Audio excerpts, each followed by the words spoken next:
ओम शांति। ओम शांति। सब ठीक है ना? अभी तीव्र पुरुषार्थ करना है। 1 तारीख तो आ रहा है, 18 तारीख भी आ रहा है। उसके पहले हमें ब्रह्मा बाप समान बनना है। तो ब्रह्मा बाप के हर कदम फॉलो करते हुए चलना है। तो इसमें आज संगम युग का 4 कंबाइंड स्वरूप का अनुभव कैसे करना है, ये बाबा बहुत सुंदर तरीके से वर्णन कर रहा है। आत्मा और शरीर, बाप और आत्मा, विष्णु चतुर्भुज का कंबाइंड स्वरूप। हर बात आप सबको पता है, लेकिन उसका स्वरूप निरंतर अनुभव करें, ये इम्पोर्टेंट बात है ना। तो आज बाप दादा सभी बच्चों के कंबाइंड रूप को देख रहे हैं। सभी बच्चे भी अपने कंबाइंड रूप को अच्छी रीति जानते हो ना। एक श्रेष्ठ आत्माएं इस अंतिम पुराने लेकिन अति अमूल्य बनाने वाले शरीर के साथ कंबाइंड हो। सभी श्रेष्ठ आत्माएं इस शरीर के आधार से श्रेष्ठ कार्य और बाप दादा से मिलन का अनुभव कर रहे हो। बाबा आज इतना संगम युग श्रेष्ठ है, लेकिन यहाँ पुराना शरीर है। लेकिन अमूल्य शरीर में रहते हुए यह शरीर पुराना होते भी अमूल्य है, क्योंकि अमूल्य टाइम में मिला हुआ है और अमूल्य प्राप्तियां है। इसलिए बाबा कहते हैं इसमें आत्मा और शरीर के जो कंबाइंड रूप है, इसको बाबा कहते हैं अनुभव कितना करते हैं। हाँ, तो श्रेष्ठ आत्मा है, आत्मा और शरीर की कंबाइन रूप। पुराना शरीर लेकिन बलिहारी इस अंतिम शरीर की है जो श्रेष्ठ आत्मा इसके आधार से अलौकिक अनुभव करती है। तो आत्मा और शरीर कंबाइंड है, पुराने शरीर के बांध में भी नहीं आना है, लेकिन मालिक बन इस द्वारा कार्य कराना है। इसलिए आत्माभिमानी बन, कर्म योगी बन, कर्मेंद्रियों द्वारा कर्म कराते हैं ना। ये इम्पोर्टेंट बात है। सो आत्मा और शरीर का कंबाइन रूप जो है, उसके लिए जो बाबा कहते सभी श्रेष्ठ आत्माएं इस शरीर के आधार से श्रेष्ठ कार्य और बाप दादा से मिलन का अनुभव कर रही हो ना। पुराना शरीर लेकिन बलिहारी इस अंतिम शरीर की है जो श्रेष्ठ आत्मा इसके आधार से अलौकिक अनुभव करती है। तो आत्मा और शरीर कंबाइंड है ना। पुराने शरीर का बांध में नहीं आना, लेकिन मालिक बन इस द्वारा कार्य करना है। कंबाइंड स्वरूप माना पुराना शरीर का बांध नहीं माना प्रभाव, और देहाभिमान माना लगाव। ये दोनों में नहीं आना है। तो ये कैसे करना है फिर? इसलिए आत्माभिमानी बन, कर्म योगी बन, कर्मेंद्रियों द्वारा कर्म कराना है। 3 बातें आत्मा और शरीर के कंबाइंड स्टेज में। आत्माभिमानी बन, कर्म योगी बन, कर्मेंद्रियों से कार्य कराना। अगर मैं करा रही हूँ, कर्मेंद्रिया मेरे से अलग है, ये अनुभव नहीं होगा तो फिर कोई फायदा नहीं। दूसरा जो कंबाइंड स्टेज है, विचित्र कंबाइंड, अलौकिक विचित्र कंबाइंड रूप, जो सारे कल्प में इस कंबाइंड रूप का अनुभव सिर्फ अब कर सकते हो, वो है आप और बाप। इस कंबाइंड रूप का अनुभव सदा मास्टर सर्वशक्तिवान, सदा विजयी, सदा के विघ्न विनाशक। अगर बाबा मेरे साथ है तो निरंतर मास्टर सर्वशक्तिवान का स्थिति, सदा विजयी, सदा विघ्न विनाशक। कोई कार्य असफल, हलचल या ऐसे वैसे हो गया, माया से हार खा लिया, ये नहीं रहेगी। दूसरा, सदा शुभ भावना, श्रेष्ठ कामना, श्रेष्ठ वाणी, श्रेष्ठ दृष्टि, श्रेष्ठ कर्म द्वारा विश्व कल्याणकारी स्वरूप का अनुभव कराता है। सेकंड में सर्व समस्याओं का समाधान स्वरूप अनुभव होता। माना बाबा कंबाइंड है, सभी कहते हैं ना मैं बाबा के याद में ही तो हूँ, लेकिन ये लक्षण अनुभव हो। अगर बाबा को साथ रखते हुए संबंधों में आते हैं तो सबके प्रति शुभ भावना, शुभ कामना, सबके प्रति श्रेष्ठ दृष्टि, श्रेष्ठ वाणी, श्रेष्ठ कर्म द्वारा विश्व कल्याण, अद्दों में नहीं सदा बेहद विश्व कल्याण का स्वरूप अनुभव होगा। विश्व सेवा में विघ्न तो समस्याएं तो आते ही, लेकिन एक सेकंड में अगर बाबा साथ है उसका समाधान स्वरूप अनुभव होता। स्वयं के प्रति व सर्व के प्रति दाता या मास्टर वरदाता बनाता। सिर्फ इस कंबाइंड रूप में सदा स्थित रहो तो सहजी याद और सेवा के सिद्धि स्वरूप बन जाओ, क्योंकि चारों में से इम्पोर्टेंट कंबाइंड रूप है बाबा और मैं आत्मा। हाँ बाबा कहते हैं स्वयं के प्रति और सर्व के प्रति मास्टर वरदाता, दाता और वरदाता। अपने को भी बाबा से दिलाते जाओ, सर्व को भी देते जाओ। कंबाइन रूप में सिर्फ स्थित रहो तो बाबा कहते हैं सहज सिद्धि स्वरूप बन जाएंगे। मेहनत की बात ही नहीं है, क्योंकि बाबा सिद्धि विदाता है। विधि निमित्त मात्र हो जाएंगे और सिद्धि सदा साथ रहेंगे। अभी सिद्धि में ज्यादा समय लगता, सिद्धि यथाशक्ति अनुभव होती है, लेकिन जितना इस अलौकिक शक्तिशाली कंबाइन रूप में रहेंगे तो विधि से ज्यादा सिद्धि अनुभव होगा। पुरुषार्थ से प्रति, पुरुषार्थ में क्या चाहिए, प्राप्ति ज्यादा अनुभव होंगी। इधर 3-4 बातें कहता है बाबा। निरंतर अगर बाबा साथ है, याद में सेवा, याद बिगर सेवा होगा ही नहीं। याद है तो सेवा में कोई मिस्टेक्स नहीं होगा। सिद्धि स्वरूप सहज बनेंगे। उसमें बाबा क्या कहते हैं, विधि निमित्त मात्र है लेकिन ज्यादा सिद्धि, कम समय जास्ती फल, कम पुरुषार्थ जास्ती प्राप्ति। लगेगा मैं तो इतना पुरुषार्थ ही नहीं किया लेकिन प्राप्ति कितना मिल गया। यह है अलौकिक शक्तिशाली बाबा के साथ कंबाइंड स्थिति का यह अनुभव है।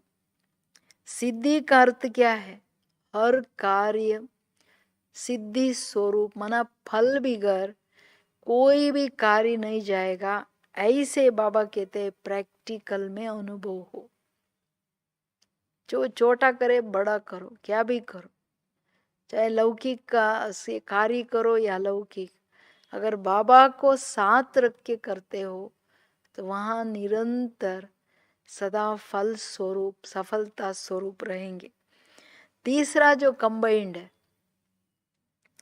हम सो ब्राह्मण सो फरिश्ता, ब्राह्मण रूप और अंतिम कर्मातीत फरिश्ता स्वरूप। इस कंबाइन रूप की अनुभूति विश्व के आगे साक्षात्कार मूर्त बनाएंगे। ब्राह्मण सो फरिश्ता इस स्मृति द्वारा चलते फिरते अपने को व्यक्त शरीर, व्यक्त देश में पार्ट बजाते हुए ब्रह्मा बाप के साथी अव्यक्त वतन के फरिश्ते अव्यक्त देश और देह में आए हैं विश्व सेवा के लिए। यही भी इम्पॉर्टेंट, माना बाबा में कंबाइंड का रिजल्ट है फरिश्ता। ब्राह्मण सो फरिश्ता माना कंबाइंड रूप में रहने में क्या लाभ क्या है, विश्व के आगे आप साक्षात्कार मूर्त बनेंगे। लाइट के आकारी कारब में रहना, चलते फिरते सदैव डबल लाइट फरिश्ता अनुभव करना, ऐसा लगेगा जैसे मैं इस व्यक्त देश, व्यक्त देह में सिर्फ सेवा अर्थ हूँ, मैं अव्यक्त बाप अव्यक्त देश में सदा रहने वाली आत्मा, आए, सेवा किया, चले गए। तो ऐसे व्यक्त भाव से परे अव्यक्त रूपधारी अनुभव करेंगे। अव्यक्त भाव अर्थात फरिश्तेपन का भाव स्वतः ही अव्यक्त अर्थात व्यक्तपन के बोलचाल, व्यक्त भाव के स्वभाव, व्यक्त भाव के संस्कार सहज ही परिवर्तन कर लेंगे। भाव बदल गया तो सब बदल जाएगा। फरिश्ता स्थिति में रहने में बड़ा लाभ क्या है? अव्यक्त स्वरूप अव्यक्त भाव में रहने में व्यक्त भाव की बोल चाल कर्म सारी व्यक्त भाव के स्वभाव संस्कार सब बदल जाएगा। माना भाव बदला, सब बदल गया। इम्पॉर्टेंट है। इसलिए क्या करो, अव्यक्त भाव सदा स्वरूप में लाओ। स्मृति में है ना कि ब्राह्मण सो फरिश्ता, अब स्मृति को स्वरूप में लाओ। स्वरूप निरंतर स्वतः और सहज हो जाता। स्वरूप में लाना अर्थात सदैव आई ही अव्यक्त फरिश्ता, कभी भूले कभी स्मृति में आवे। इस स्मृति में रहने वाले से, ये तो पहले स्टेज है। कुछ टाइम स्मृति रहा, कुछ टाइम विस्मृति। अभी अभी फरिश्ता, अभी अभी दूसरा कार्य में देहबान में आ गए। पापा कहते ये नेचुरल नहीं है, ये तो पुरुषार्थी पहला स्वरूप। लेकिन फरिश्ता अव्यक्त स्वरूप बन जाओ चलते फिरते, वही बोलचाल, वही सदा डबल लाइट स्थिति। बाबा कहते इसमें सब सहज और निरंतर हो जाएगा। स्वरूप सदा निरंतर की होता है ना, थोड़ा थोड़ा टाइम की नहीं होता। चौथा है भविष्य चतुर्भुज स्वरूप, लक्ष्मी और नारायण का कंबाइंड रूप। क्योंकि आत्मा में इस समय लक्ष्मी और नारायण दोनों बनने के संस्कार बढ़ रहे हैं। कब लक्ष्मी बनेंगे, कब नारायण बनेंगे। हाँ, कंबाइंड रूप देवता माना लक्ष्मी नारायण विष्णु चतुर्भुज का। बाबा कहते दोनों संस्कार बढ़ रहे हो, लक्ष्मी और नारायण। किस जन्म नारायण, कितना कुछ जन्म लक्ष्मी। भविष्य प्रारब्ध का कंबाइंड स्वरूप इतना ही स्पष्ट हो, आज फरिश्ता कल देवता। माना अनुभूति का इम्पोर्टेंट बात है। बाबा कहते सबसे श्रेष्ठ अथॉरिटी अनुभव की अथॉरिटी। जितना देह बांध से निकल जाएंगे फरिश्ता स्वरूप में, नेचुरल आत्म अभिमानी तो है ही, क्योंकि डबल लाइट है ना, बिंदु लाइट प्लस लाइट हल्का, जिसमें भविष्य रूप देवता रूप स्पष्ट अनुभव होगा। मेहनत नहीं करना पड़ेगा। आज फरिश्ता कल देवता, अभी अभी फरिश्ता अभी अभी देवता। अपना राज्य स्वरूप आया कि आया, बना कि बना। ऐसे संकल्प स्पष्ट और शक्तिशाली हो, क्योंकि आपके इस स्पष्ट समर्थ संकल्प के इमर्ज रूप से आपका राज्य समीप आएगा। कितना गहरी फिलॉसफी है। माना आपका जो संकल्प जो स्वरूप है उस रूप से सोचेंगे, आज फरिश्ता कल देवता, आज यहाँ कल वहाँ, तो निरंतर फरिश्ता और देवता, अभी अभी फरिश्ता अभी अभी देवता, ये देखते रहेंगे। माना ये जैसे आवाहन कर रहे हो, तो वैसे ही वो नया दुनिया आपका राज्य समीप आएगा। तो कितना पावरफुल बात है। संकल्प से सृष्टि ना, माना संकल्प स्पष्ट भी हो, मैं फरिश्ता सो देवता, और वो संकल्प शक्तिशाली हो और वो स्वरूप में हो, तभी इससे राज्य समीप आएगा।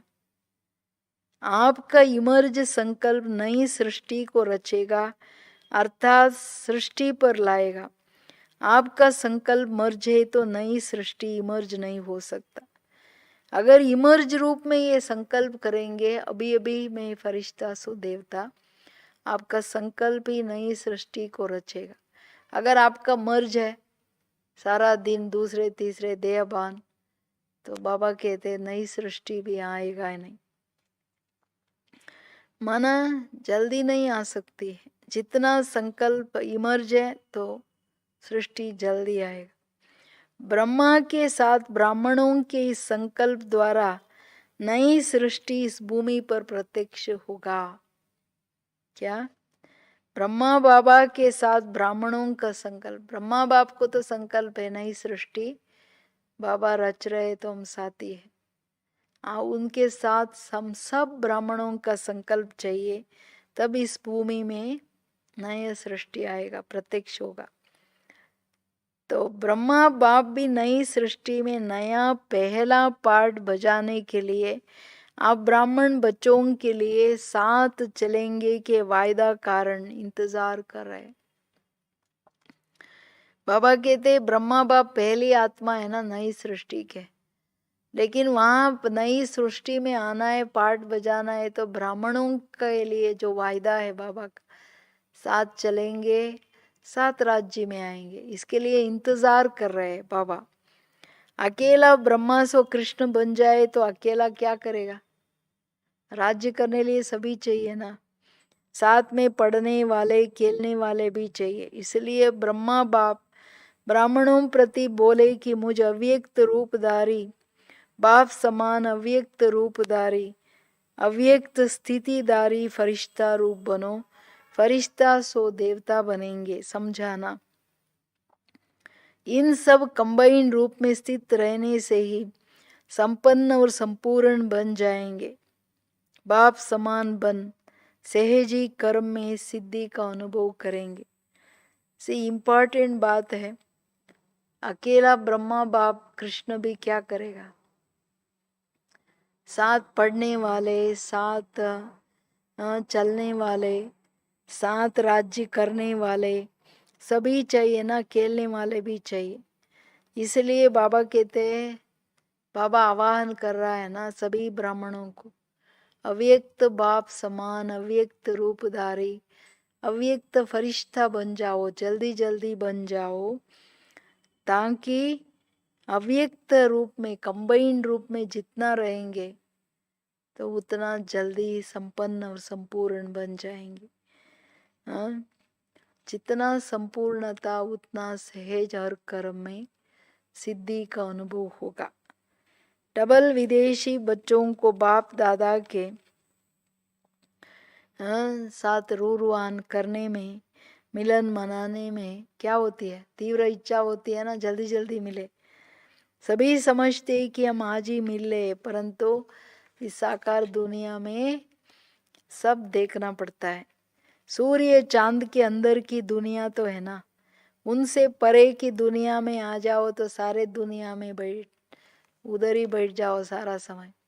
इस दुनिया में टाइम एंड स्पेस की लिमिट्स है, उस दुनिया में टाइम नहीं है, जितना चाहिए जो चाहिए कर सकते हो।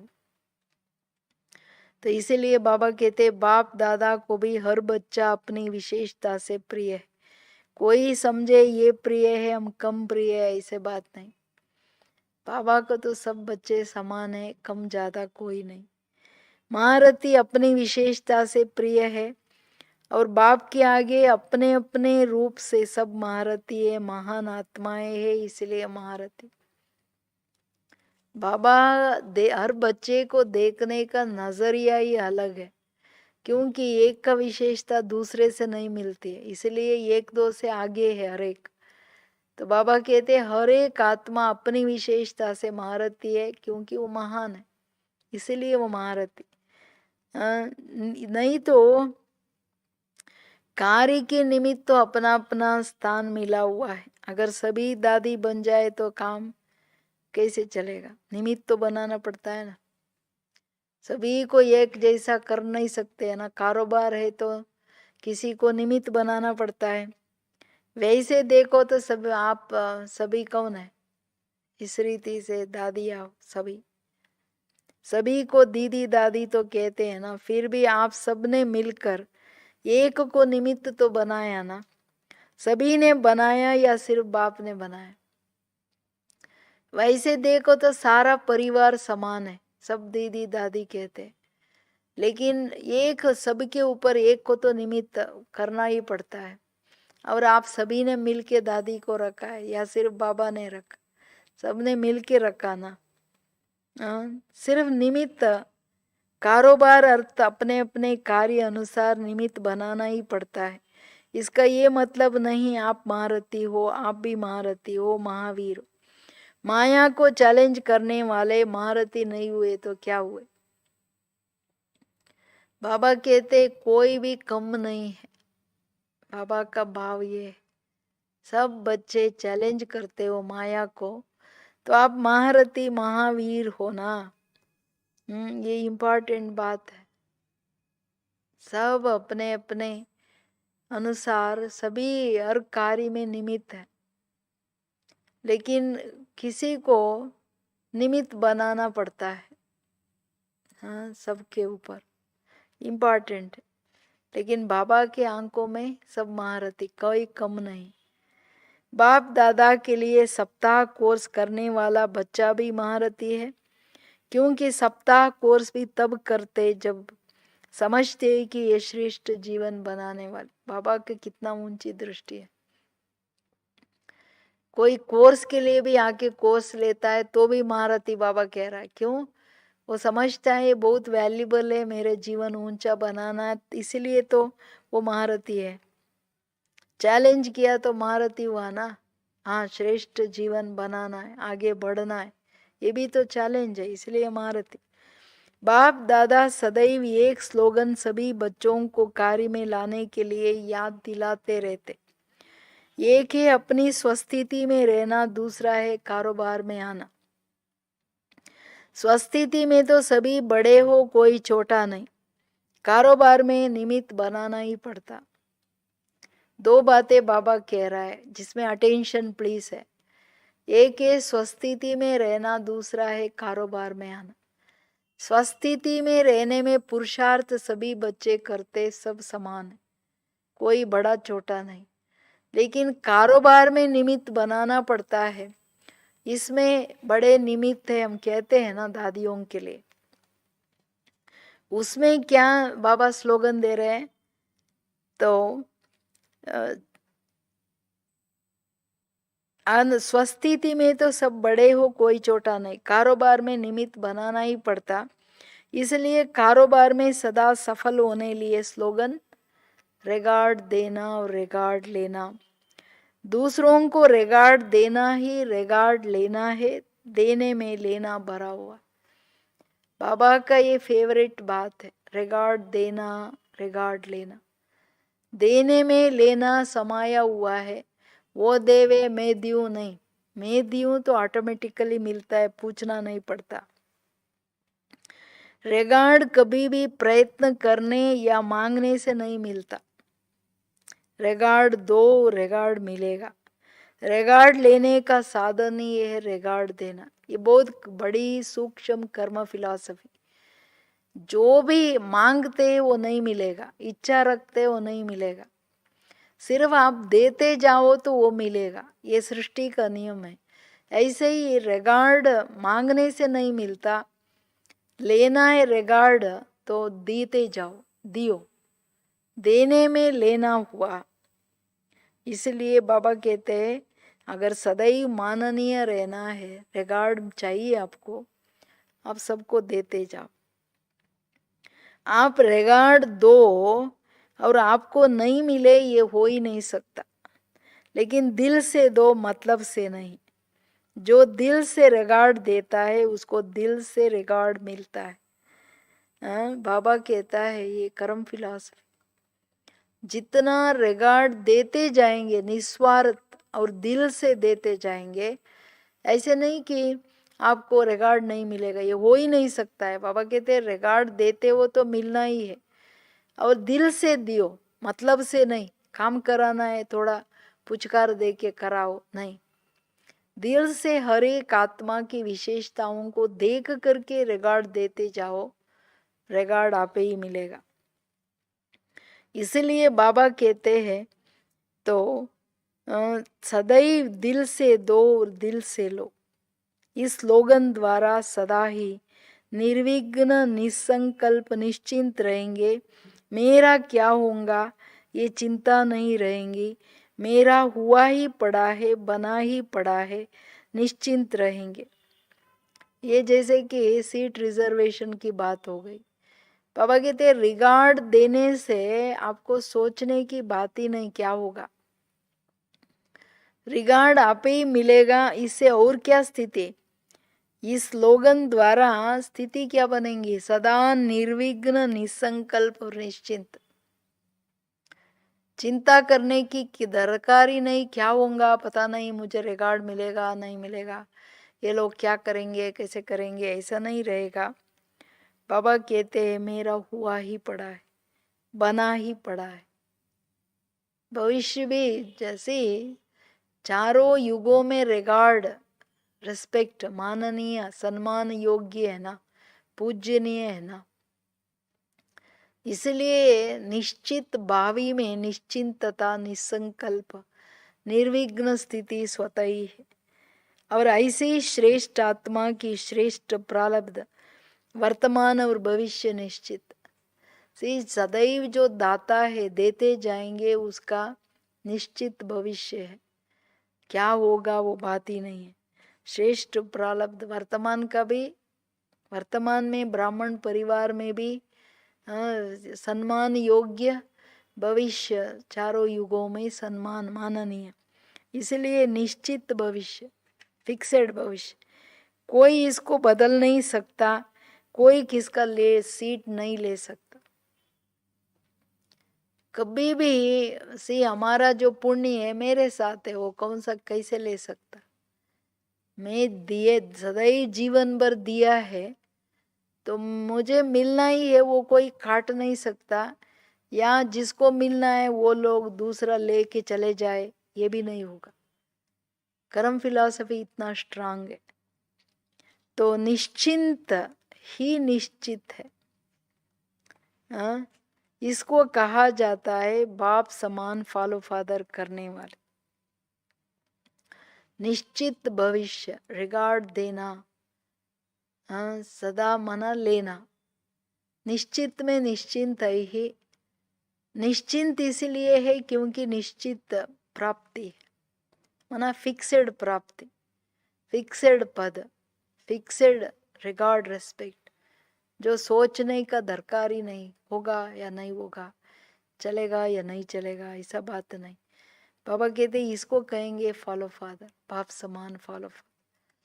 ब्रह्मा बाप ने क्या किया, वो बाबा तो अनाउंस कर दिया था नारायण बनेंगे, कृष्ण बनेंगे, लेकिन उसको अपनी पुरुषार्थ से निश्चित विजय के कारण वो हर बात में निश्चिंत रहे, निसंकल्प रहे, और हुआ ही पड़ा है, थोड़ा भी क्वेश्चन नहीं रहा, ऐसा स्थिति रखा। ये बहुत इंपॉर्टेंट बात है। तो क्या करेंगे अभी, डबल विदेशी बच्चों पर विशेष स्नेह है, मतलब का नहीं, दिल का स्नेह है। बाप दादा ने सुनाया था, एक पुराना गीत है ना, ऊंची ऊंची दीवारें, ये डबल विदेशियों का गीत है। दीवारों को क्रॉस करके आ गई, वो गीत है। समुद्र पार करते हुए धर्म, देश, भाषा, सब ऊंची ऊंची दीवारें पार करके बाप के बन गए। इसलिए बाप को प्रिय हो। भारतवासी तो थे ही देवताओं के पुजारी, उन्होंने ऊंची दीवारें पार नहीं की, लेकिन आप डबल विदेशियों ने ये ऊंची ऊंची दीवारें कितना सहज पार करे। इसलिए बाप दादा दिल से बच्चों की इस विशेषता का गीत गाते हैं। समझाना सिर्फ खुश करने के लिए नहीं कर रहे। कई बच्चे रमत गमत में कहते हैं कि बाप दादा तो सभी को खुश कर देते, लेकिन खुश करते हैं अर्थ से। आप अपने से पूछो, बाप दादा ऐसे ही कहते हैं या प्रैक्टिकल? चाहे डबल विदेशी या देशवासी, सबसे प्यार जो है बाबा का दिल का प्यार है। ऊपर ऊपर का मतलब से कोई सा प्यार नहीं, वही सच्चा है ना। इसलिए बाबा कहते प्रैक्टिकल में बाबा का दिल का प्यार। ऊंची ऊंची दीवार पार कर आ गए हो ना, कितने मेहनत से टिकट निकालते हो, यहाँ से जाते ही पैसा इकट्ठे करते हो। बाप दादा जब बच्चों का स्नेह देखते हैं, स्नेह से कैसे पहुंचने के लिए साधन अपनाते, इस तरीके से अपनाते बाप दादा। स्नेही आत्माओं का स्नेह का साधन देख, लगन देख खुश होते। दूर वालों से पूछो कैसे आते, मेहनत करके फिर भी पहुंच ही जाते। माना उनको उसमें भी बहुत लोग जिनको बहुत कम है, गरीब ही रहते हैं, वो सारा बरस सिर्फ टिकट निकालने लिए जमा करना पड़ता है, फिर भी बाबा कहते बाबा की प्यार में पहुंच जाते। ऐसे बच्चों को कितना प्यार करेगा बाबा। अच्छा, सदा कंबाइन रूप में स्थित रहने वाले, सदा बाप समान अव्यक्त भाव में स्थित रहने वाले, सदा सिद्धि स्वरूप अनुभव करने वाले, अपने समर्थ समान स्वरूप द्वारा साक्षात्कार कराने वाले, ऐसे सदा निश्चित विजयी बच्चों को बाप दादा का याद प्यार और नमस्ते। हम सब बच्चों की भी प्यारे बाबा को याद प्यार और नमस्ते नमस्ते नमस्ते।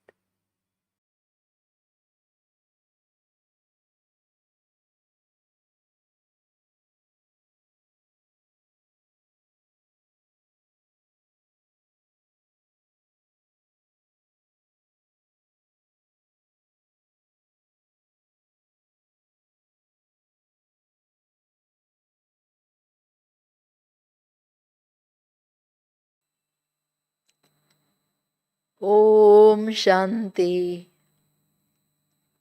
ಓಂ ಶಾಂತಿ. ಎಲ್ಲ ಚೆನ್ನಾಗಿದ್ದೀರಲ್ವಾ? ದಿನ ಪ್ರತಿದಿನ ಸದಾ ಉನ್ನತಿ, ಸದಾ ಹಾರುವ ಕಳೆ ಅನುಭವ ಮಾಡ್ತಿದ್ದೀರೋ, ಹಂಗೆ ಟೈಮ್ ಹೋಗ್ತಿದ್ಯೋ, ಏನಂತೀರಾ? ಒಂದೊಂದು ಮುರುಳಿ ಏನು ಕೇಳ್ತಿದ್ದೀರಲ್ಲ, ಇದು ಇನ್ ಡೀಪ್ ಅನುಭವ ಮಾಡ್ತಾ ಹೋಗ್ಬೇಕು. ಬಾಬಾ ಇವತ್ತು ಶಾಂತಿ ಸ್ವರೂಪದಲ್ಲಿದ್ದು ಶಾಂತಿಯ ಚುಂಬಕ ಅರ್ಥಾತ್ ಮ್ಯಾಗ್ನೆಟ್ ಥರ ಅನ್ಯ ಆತ್ಮಗಳನ್ನು ಬಾಬೋರ್ ಕಡೆ ಸೆಳೀರಿ. ಅಂದರೆ ಸೈಲೆನ್ಸ್ ಪವರಲ್ಲಿ ಪ್ರವೀಣರಾಗಬೇಕಲ್ವಾ? ನೀವು ನಡೀತಾ ಕೂತ್ಕೊಳ್ತಾ ಶಾಂತಿ ಕುಂಡ ಆಗ್ರಿ ಅಂತಿದ್ದಾರೆ ಬಾಬೋರು. ಹಂಗೆ ಆಗದಾಗಲೇ ಅನ್ಯರನ್ನ ಎಳಿಲಿಕ್ಕಾಗುತ್ತೆ. ಅದಕ್ಕೆ ಏನು ಮಾಡಬೇಕು? ಡಬಲ್ ಲೈಟ್ ಎವರೆಡಿ ಇರ್ಲಿಕ್ಕೆ ಏನು ಮಾಡಬೇಕು? ಸೈಲೆನ್ಸ್ ಸ್ವರೂಪದಲ್ಲಿ ಇರ್ಲಿಕ್ಕೆ ಏನು ಮಾಡಬೇಕು? ಇದೆಲ್ಲ ಬಾಬಾ ತುಂಬ ಚೆನ್ನಾಗಿ ಹೇಳ್ತಿದ್ದಾರೆ. ಒಳಗಡೆ ತನ್ನ ಆತ್ಮನ ಮನಸ್ಸು ಬುದ್ಧಿ ಸಂಸ್ಕಾರದ ವಿಘ್ನ ಇಲ್ಲ ಅಂದ್ರೇ ಕುಂಡ ಆಗೋಕ್ಕಾಗುತ್ತೆ, ಎವರೆಡಿ ಆಗಿರೋಕ್ಕಾಗುತ್ತಲ್ಲ. ಏನು ನಾವು ಮಾಡಬೇಕು ಅದೆಲ್ಲ ಆವಾಗಲೇ ಸಾಧ್ಯ. आज होलीएस्ट बाप होली हंसों से मिलन मनाने आए हैं. ये न्यारा और प्यारा मेला सिर्फ तुम सर्वश्रेष्ठ आत्माएं ही अनुभव कर सकते हो और अभी ही अनुभव कर सकते हो. ಟೈಟ್ಲೇ ಎಷ್ಟು ಚೆನ್ನಾಗಿರೋದು ಕೊಡ್ತಾರೆ. ಹೋಲಿಯೆಸ್ಟ್ ತಂದೆ ತನ್ನ ಹೋಲಿ ಹಂಸಗಳು, ಪವಿತ್ರ ಹಂಸಗಳನ್ನು ಮಿಲನ ಮಾಡ್ಲಿಕ್ಕೆ ಬಂದಿದ್ದಾರೆ. ಫಸ್ಟ್ ಕೇಳ್ಕೋಬೇಕು, ನಾನು ಹೋಲಿ ಹಂಸ್ ಅಂದರೆ ಬುದ್ಧಿಯಲ್ಲಿ ಜ್ಞಾನ ರತ್ನಗಳಿದೆಯಾ? ಮತ್ತು ಈ ನ್ಯಾರ ಮತ್ತು ಪ್ರಿಯವಾದ ಮಿಲನ ಭಗವಂತನ ಜೊತೆ ಸಂಗಮ ಯುಗದಲ್ಲೇನೆ. ಮತ್ತು ಇದನ್ನು ನೀವು ಸರ್ವಶ್ರೇಷ್ಠ ಆತ್ಮಗಳೇ ಮಾಡೋಕ್ಕೆ ಸಾಧ್ಯ, ಇದು ಒಂದೇ ಟೈಮ್ ಮಾಡೋಕ್ಕೆ ಸಾಧ್ಯ ಅಂದಾಗ ತನ್ನ ಸ್ಥಿತಿಯನ್ನು ಈಗಂತೂ ಸಾಕಾರದಲ್ಲಿ ಮಧುಬನಕ್ಕೆ ಹೋಗಿ ಮಿಲನ ಮಾಡೋ ಪಾರ್ಟ್ ಮುಗೀತು. ಬಟ್ ಹೆಂಗೆ ಸಾಕಾರದಲ್ಲಿ ಮೀಟ್ ಮಾಡ್ತಿದ್ವಿ, ಅದಕ್ಕಿಂತ ಜಾಸ್ತಿ ಆಕಾರಿ ರೂಪದಲ್ಲಿ ಮಿಲನ ಮಾಡೋದು, ವತನಕ್ಕೆ ಹೋಗಿ ಗಳಿಗೆ ಅದಕ್ಕಿಂತ ಇನ್ನೂ ಸ್ಪಷ್ಟವಾಗಿ ಬಾಬೂರನ್ನ ಮಿಲನ ಮಾಡೋ ಅಭ್ಯಾಸಿಗಳೆಷ್ಟಾಗಿದ್ದೀವಿ, ಅದಕ್ಕೆ ನಮ್ಮ ಪ್ರಾಕ್ಟಿಕಲ್ ಅಭ್ಯಾಸ ಎಷ್ಟಿದೆ ನೋಡ್ಕೋಬೇಕು. ಇದು ಬಹಳ ದೊಡ್ಡ ಬಾಬಾ ಸೀಕ್ರೆಟ್ ಹೇಳ್ತಿದ್ದಾರೆ. ಸಂಗಮ ಯುಗನೂ ನಿಮ್ಮ ಕೈ ಬಿಟ್ಟು ಹೋಗ್ತಿದೆ. ಈಗ ಮಿಲನದ ಅನುಭವ ಮಾಡಲಿಲ್ಲ ಅಂದರೆ ಯಾವಾಗ ಮಾಡೋದು? ಇದೇ ಕತೆಗಳು ಹೇಳ್ಕೊಂಡು ಅದಿತ್ತು ಕೆಲಸ ಇದಿತ್ತು ಕೆಲಸ ಹಂಗೆ ಹಿಂಗೆ ಇದು ಕತೆ ಹೇಳ್ಕೊಂಡು. बच्चों के स्नेह के रिस्पॉन्ड देने के लिए बाप आए. बच्चों ने स्नेह का रिस्पॉन्ड सेवा में संगठित रूप में सहयोग का दिखाया. बाप दादा स्नेह रूपी संगठन को देख अति हर्षित हो रहे. लगन से प्रकृति और कलयुगी आसुरी संप्रदाय के विघ्नों को पार करते निर्विघ्न कार्य समाप्त किया. इस सहयोग और लगन के रिटर्न में बाप दादा बच्चों पर बधाई के पुष्पों की वर्षा करे. ಅವಾಗ ತುಂಬ ಒಂದು ದೊಡ್ಡ ಪ್ರೋಗ್ರಾಮ್ ಮಾಡಿದ್ರು ಬಾಬಾವ್ರು 81ನಲ್ಲಿ. ಬಹಳ ದೊಡ್ಡ ಪ್ರೋಗ್ರಾಮ್. ಅದಕ್ಕೆ ಬಾಬಾ ಹೇಳ್ತಾರೆ, ಮಕ್ಕಳು ಎಲ್ಲರೂ ಎಷ್ಟು ಪ್ರೀತಿಯಿಂದ ನೀವು ಕಾರ್ಯ ಮಾಡಿದ್ರಲ್ಲ, ಆ ಸ್ನೇಹದ ರೆಸ್ಪಾಂಡ್ ಪ್ರೀತಿಯಿಂದ ಮಾಡಿ ಬಾಬನ್ನ ಆವಾಹನೆ ಮಾಡಿ ಕೂತಿದ್ದೀರಾ ಅಂದರೆ ಅದು ರೆಸ್ಪಾಂಡ್ ಕೊಡಕ್ಕೆ ಬಂದಿದ್ದೀನಿ. ನೀವು ಸಂಘಟನೆಯಲ್ಲಿ ಸ್ನೇಹ ಸಹಯೋಗವನ್ನು ಭಾಳ ಚೆನ್ನಾಗಿ ತೋರಿಸಿದ್ರಿ. ಕಲಿಯುಗದವ್ರದ್ದು ಎಂಥದೇ ದೊಡ್ಡ ದೊಡ್ಡ ವಿಘ್ನ ಬಂತು ಅವಾಗ ಆ ಪ್ರೋಗ್ರಾಮಿಗೆ. ಯಾಸುರಿ ಸಂಪ್ರದಾಯದವ್ರದ್ದು ಈ ಪ್ರೋಗ್ರಾಮೇ ಮಾಡಂಗಿಲ್ಲ ಅಂತ ಗೌರ್ಮೆಂಟಿಂದನೂ ಬಂದ್ಬಿಡ್ತು. ಆಗ ನೀವೆಲ್ಲ ಸಂಘಟನೆಯಲ್ಲಿದ್ದು ಒಬ್ಬ ತಂದೆಯ ಲಗನ್ನ ಆಧಾರದ ಮೇಲೆ, ಪ್ರಕೃತಿನೂ ಸ್ವಲ್ಪ ತುಫಾನ್ ಅದು ಇದು ಗಡ್ಬಡ್ ಮಾಡಕ್ಕೆ ನೋಡ್ತು, ಇದೆಲ್ಲವನ್ನ ನಿರ್ವಿಘ್ನರಾಗಿ ಸಮಾಪ್ತಿ ಮಾಡಿದ್ರಿ, ಕಾರ್ಯನ ಸಫಲರಾದ್ರಿ. ಬಾಬಾವ್ರ ನೆನಪೇ ಬಾಬನ್ ಲಗನ್ ಕಾರಣ. ಅದ್ರ ರಿಟರ್ನ್ ಕೊಡೋಕ್ಕೆ ಬಾಬಾ ಹೇಳ್ತಾರೆ, ನಾನು ಬಂದಿದ್ದೀನಿ. ಏನು ರಿಟರ್ನ್? ನಾನು ಎಲ್ಲ ನಿಮ್ಮ ಮಕ್ಕಳ ಮೇಲೆ ಶುಭಾಶಯಗಳ ಪುಷ್ಪ ಹಾಕ್ತಾ ಇದ್ದೀನಿ. ಭಗವಂತ ಮಕ್ಕಳನ್ನ ಎಷ್ಟು ಪ್ರೀತಿ ಮಾಡ್ತಿದ್ದಾರೆ ನೋಡ್ರಿ. ಇನ್ನ ಏನು? ಸಫಲತಾಕಿ ಮುಬಾರಕ್, ಸಫಲತೆಯ ಶುಭಾಶಯಗಳ ಮಕ್ಕಳೇ.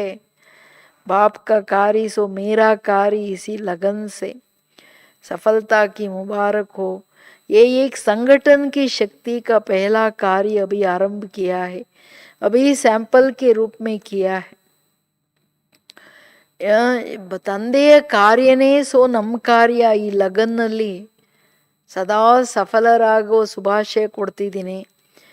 ಇದೊಂದು ದೊಡ್ಡ ಪ್ರೋಗ್ರಾಮ್ ಏನು ಸಂಘಟಿತ ರೂಪದಲ್ಲಿ ಶುರು ಮಾಡಿದ್ದೀರಾ ಒಟ್ಟಿಗೆ. ಫಾರಿನರ್ಸ್ ಇರಲಿ ಎಲ್ಲರೂ ಬಂದು ಎಲ್ಲರೂ ಆರಂಭ ಮಾಡಿದ್ರಿ. ಇದೊಂದು ಸ್ಯಾಂಪಲ್ಲು. ಬಟ್ ಆಮೇಲೆ ಇದು ಕಾರ್ಯ ವೃದ್ಧಿ ಆಗ್ತಾ ಹೋಗುತ್ತೆ. ಆಮೇಲೆಲ್ಲ ಇನ್ನು ದೊಡ್ಡ ದೊಡ್ಡ ಪ್ರೋಗ್ರಾಮ್ಸನ್ನು ಎಲ್ಲ ಕಡೆ ಶುರು ಮಾಡಿದ್ರು.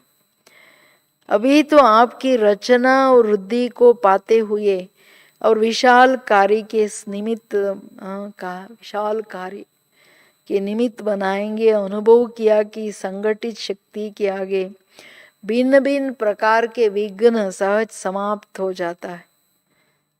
इंपॉर्टेंट ಈ ರಿಯಲೈಸೇಷನ್.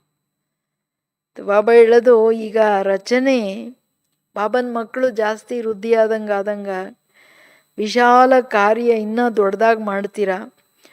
ಬಟ್ ಇದೊಂದು ಸ್ಯಾಂಪಲಲ್ಲಿ ನೀವೆಲ್ಲ ಏನು ಅನುಭವ ಮಾಡಿದ್ರಿ ಅಂದರೆ, ಒಂದು ದೀಪ ಹಚ್ಚೋದು ಹೆಂಗಿದೆ, 100 ದೀಪ 1000 ದೀಪ ಹಚ್ಚಿದ್ರೆ ಕಾವ ಎಷ್ಟು, ಹಾಗೆ ಸಂಘಟನೆಯಲ್ಲಿ ಒಂದು 10 ಜನ ಕೆಲಸ ಮಾಡೋದು ಹೆಂಗಿದೆ, ಸಾವಿರಾರು ಜನ ಎಲ್ಲ ಕಡೆಯಿಂದ ಅಲ್ಲಿ ಹೋಗ್ಬಿಟ್ರೆ ಎಷ್ಟು ಅದರ ಫೋರ್ಸ್ ಇರುತ್ತೆ, ಅದರ ತಾಕತ್ತು. ಸೊ ಸಂಘಟಿತ ರೂಪದಲ್ಲಿ ನಾವೆಲ್ಲ ಸೇರಿದ್ರೆ ಎಷ್ಟೇ ದೊಡ್ಡ ವಿಘ್ನ ಬಂದ್ರೂ ಆ ವಿಘ್ನನ ಸಹಜ ಪಾರ್ ಮಾಡ್ಬೋದು ಅನ್ನೋದು ಅನುಭವ ಮಾಡಿಬಿಟ್ರಲ್ವ ನೀವು. ಇದು ತುಂಬ ಒಳ್ಳೆಯದು. ಯೋಗನೂ ಅಷ್ಟೆ. ಒಬ್ರಿಬ್ಬರು ಕೂತ್ಕೊಳ್ಳೋದ್ರ ಜೊತೆಗೆ ನೀವು 10 ಜನ ಕೂತ್ಕೊಂಡು ಮಾಡಿ, 20 ಜನ ಕೂತ್ಕೊಂಡು ಮಾಡಿ, ಅದರಲ್ಲಿ ಎಷ್ಟು ತಾಕತ್ತಿರುತ್ತೆ. ಎಲ್ಲರೂ ಅನುಭವಗಳಲ್ಲಿ ಮಗ್ನರಾಗ್ರಿ, ಎಷ್ಟು ತಾಕತ್ತಿರುತ್ತೆ ಅಲ್ವಾ. ಅದಕ್ಕೆ ಹೇಳ್ತಿದ್ದಾರೆ ಬಾಬುವರು, सबका एक श्रेष्ठ संकल्प की सफलता हमारा जन्म सिद्ध अधिकार है. इस संकल्प ने कार्य को सफल बनाया. बच्चों के हिम्मत, उल्लास, मेहनत और मोहब्बत को देख बाप दादा भी हर्षित हो रहे. ಎಲ್ಲರ ಒಂದೇ ನಾರ ಅವಾಗ ಸಫಲತೆ ನಮ್ಮ ಜನ್ಮಸಿದ್ಧ ಅಧಿಕಾರ. ನಾವೇನು ಬಾಬನ ಕಾರ್ಯ ಮಾಡ್ತೀವಿ ಆ ಕಾರ್ಯ ಸಫಲ ಆಗ್ಬಿಟ್ಟಿದೆ. ನೀವು ಪುರುಷಾರ್ಥ ಮಾಡಿ ಅದು ಅವಾಗಲೂ ಇದೇ ನೆನಪಿರ್ಬೇಕು, ಸಫಲತೆ ನನ್ನ ಜನ್ಮಸಿದ್ಧ ಅಧಿಕಾರ. ನಾನೊಂದು ಸಾಧನೆ ಮಾಡ್ತೀನಿ, 1 ಗಂಟೆ ಯೋಗದಲ್ಲಿ ಕೂತ್ಕೋತೀನಿ ಅಂದರೆ ಪೂರ ಗಂಟೆ ಸಫಲನಾಗೋದು ನನ್ನ ಅಧಿಕಾರ. ಮನನ ಚಿಂತನೆ ಮಾಡಕ್ಕೆ ಕೂತ್ಕೋತೀನಿ ಅಂದರೆ 1 ಅವರ್ ಸಫಲನಾಗೋದು ನನ್ನ ಅಧಿಕಾರ. ಇದು ಇಂಪಾರ್ಟೆಂಟು. ಅದಕ್ಕೆ ಹೇಳ್ತಿದ್ದಾರೆ ಬಾಬವರು, ಎಲ್ಲರ ಶ್ರೇಷ್ಠ ಸಂಕಲ್ಪ ಕಾರ್ಯನ ಸಫಲ ಮಾಡಿಬಿಡ್ತು ಅಂದಾಗ ಮಕ್ಕಳ ಸಾಹಸ, ಮಕ್ಕಳ ಉಲ್ಲಾಸ, ಮಕ್ಕಳ ಪರಿಶ್ರಮದ ಜೊತೆಗೆ ಪ್ರೀತಿ, ಏನೆಲ್ಲ ಮಾಡಿದ್ರು ಎಲ್ಲ ಬಾಬನ ಪ್ರೀತಿಯಲ್ಲಿ ಆ ಕಷ್ಟ ಕಷ್ಟ ಅನ್ನಿಸ್ಲೇ ಇಲ್ಲ, ವಿಘ್ನ ವಿಘ್ನ ಅನ್ನಿಸ್ಲೇ ಇಲ್ಲ. ಅದನ್ನು ನೋಡಿ ನಾನು ಖುಷಿ ಆಗ್ತಿದ್ದೀನಿ, ಹರ್ಷಿತನಾಗ್ತಿದ್ದೀನಿ. ಈ संगठन ने विशेष क्या पाठ दिखाया जानते हो? जो भी कार्य होता है वो आगे के लिए पाठ भी सिखाता है. तो क्या पाठ पढ़ा?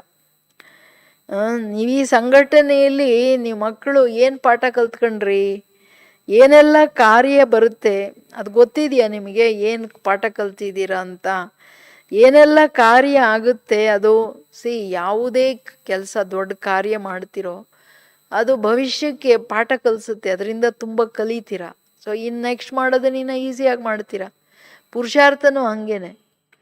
ಅದಕ್ಕೆ ಬಾಬಳದು ಏನು ಪಾಠ ಕಲ್ತ್ರಿ ಅಂದರೆ ಅಲ್ಲಿ ಯಾರೋ ಉತ್ತರ ಕೊಡ್ತಿದ್ದಾರೆ, ಸಹನ್ ಕರ್ನೇಕ. ಅಭಿ ತೋ ಏ ಪಾಠ ಅವ್ರು ಭೀ ಪಡ್ನಾ ಹೇ. ಏನು ಹೇಳ್ತಿದ್ದಾರೆ ಬಾಬವರು, ಸಹನ್ ಕರ್ನೇಕ ಪಾಠ ಇನ್ನೂ ಓದಲಿಲ್ಲ, ಇನ್ನೂ ತುಂಬ ಕಲಿಯೋದಿದೆ, ಇನ್ನೂ ಮುಂದೆ ತುಂಬ ಮಾಡೋದಿದೆ. ಯಾಕೆಂದರೆ ಫೈನಲ್ ಅಂತಿಮ ಪರಿಸ್ಥಿತಿಗಳೇನು ದೊಡ್ಡದಾಗಿ ಬರುತ್ತೆ ಅಲ್ಲಿನೂ ಸಹನೆ, ದೊಡ್ಡ ಪೇಪರಲ್ಲಿ ದೊಡ್ಡದಾಗಿ ಸಹನೆ ಅಲ್ಲ. तो इस कार्य ने आगे के लिए प्रैक्टिकल पार्ट पढ़ाया. सदा डबल लाइट बन एवर रेडी कैसे रहो. जो डबल लाइट होगा वो स्वयं को हर बात में सहज ही सफलता मूर्त बना सकेगा. जैसा समय जैसा सर्कमस्टेंसेस वैसे अपन को सरल रीति से चला सकेगा. मन से सदा मगन अवस्था में रह सकेगा. ಅಂದರೆ ಅಷ್ಟು ದೊಡ್ಡ ಪ್ರೋಗ್ರಾಮ್ ಆದ್ರೂ ವಿಘ್ನಗಳು ದೊಡ್ಡದಾಗಿ ಬಂತು. ಆಗ ಸದಾ ಡಬಲ್ ಲೈಟ್ ಇದ್ದು ಬಾಬಾ ಹೇಳ್ತಾರೆ, ನೀವೇನು ಪಾಠ ಕಲ್ತಿದ್ದೀರಾ ಅಂದರೆ ಸದಾ ಡಬಲ್ ಲೈಟ್ ಆಗಿದ್ದು ಎವರೆಡಿ ಹೆಂಗಿರೋದು ಅಂತ ಕಲ್ತ್ಕೊಂಡ್ರಿ. ಡಬಲ್ ಲೈಟ್ ಯಾಕೆ ಬೇಕು ಸೇವೆಯಲ್ಲಿ, ಏನು ಅದು? ಯಾಕೆಂದರೆ ಯಾರು ಡಬಲ್ ಲೈಟ್ ಇರ್ತಾರೆ ಅವರು ಸ್ವಯಂ ಪ್ರತಿಯೊಂದು ಮಾತನ್ನು ಸಹಜವಾಗಿ ಸಫಲತಾಪೂರ್ವಕವಾಗಿ ಮಾಡಿಬಿಡ್ಬೋದು ಆ ಕೆಲಸನ. ಯಾವುದೇ ಕೆಲಸ ಮುಂದೆ ಬಂದಾಗ, ಅಂದರೆ ಸೇವೆ ಮುಂದೆ ಬಂದಾಗ, ಅಯ್ಯೋ ಹೆಂಗೆ ಮಾಡೋದಪ್ಪ, ಇದು ಹಂಗೆ ಮಾಡಿದ್ರೆ ಏನಾಗ್ಬಿಡುತ್ತೋ, ಹಿಂಗೆ ಮಾಡಿದ್ರೆ ಏನಾಗುತ್ತೋ, ಅವ್ರು ಹಂಗೆ ಹೇಳ್ತಾರೆ, ಇವ್ರು ಹಂಗೆ ಹೇಳ್ತಾರೆ, ತುಂಬ ಯೋಚನೆ ಮಾಡಿದ್ರೆ ಭಾರಿ ಆಗ್ಬಿಡ್ತೀರ ಒಳಗಡೆ. ಡಬಲ್ ಲೈಟಾಗಿ ಬಾಬವ್ರ ನೆನಪಲ್ಲಿ ಮಾಡ್ತಾ ಹೋಗ್ಬೇಕು ಅನ್ನೋದು ಕಲ್ತ್ಕೊಂಡ್ರಿ.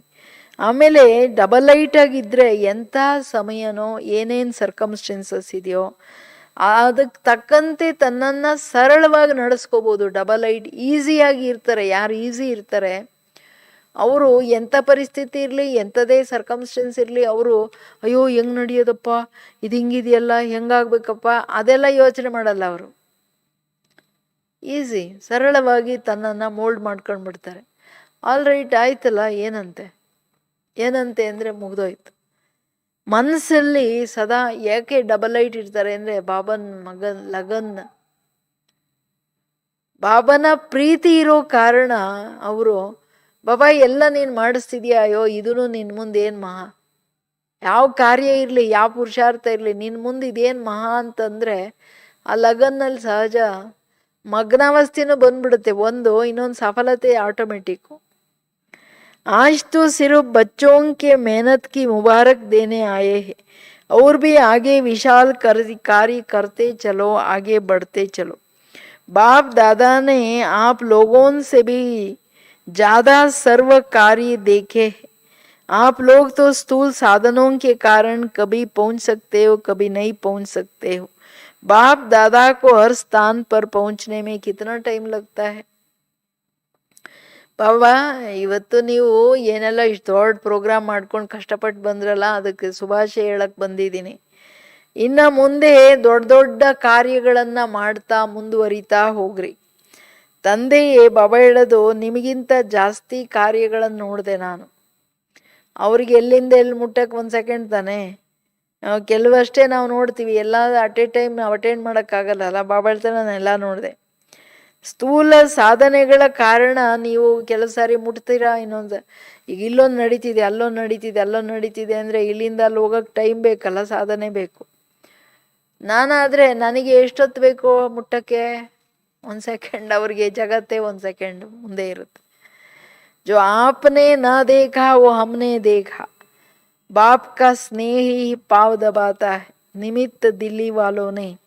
लेकिन सर्व ब्राह्मण आत्माओं के सहयोग से जो बच्चे सेवा के मैदान पे आए, सेवा के पहाड़ को अंगुली दी, उन सभी बच्चों को बाप दादा स्नेह और सदा साथ की छत्र छाया के अंदर याद प्यार से पांव दबा रहे। तक तो नहीं गए हो ना?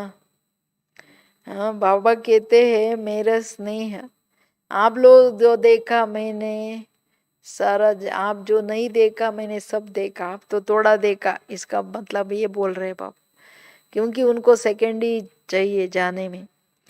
बाबा कहते, थक गए ना? बाप की स्नेह पांव दबा रहा है। ನಿಮಿತ್ತ ದಿಲ್ಲಿ ಬಡ ಪ್ರೋಗ್ರಾಮ್, ದೊಡ್ಡದು ಪ್ರೋಗ್ರಾಮ್ ಅಲ್ಲಿ ಡೆಲ್ಲಿಯಲ್ಲಾಯಿತು.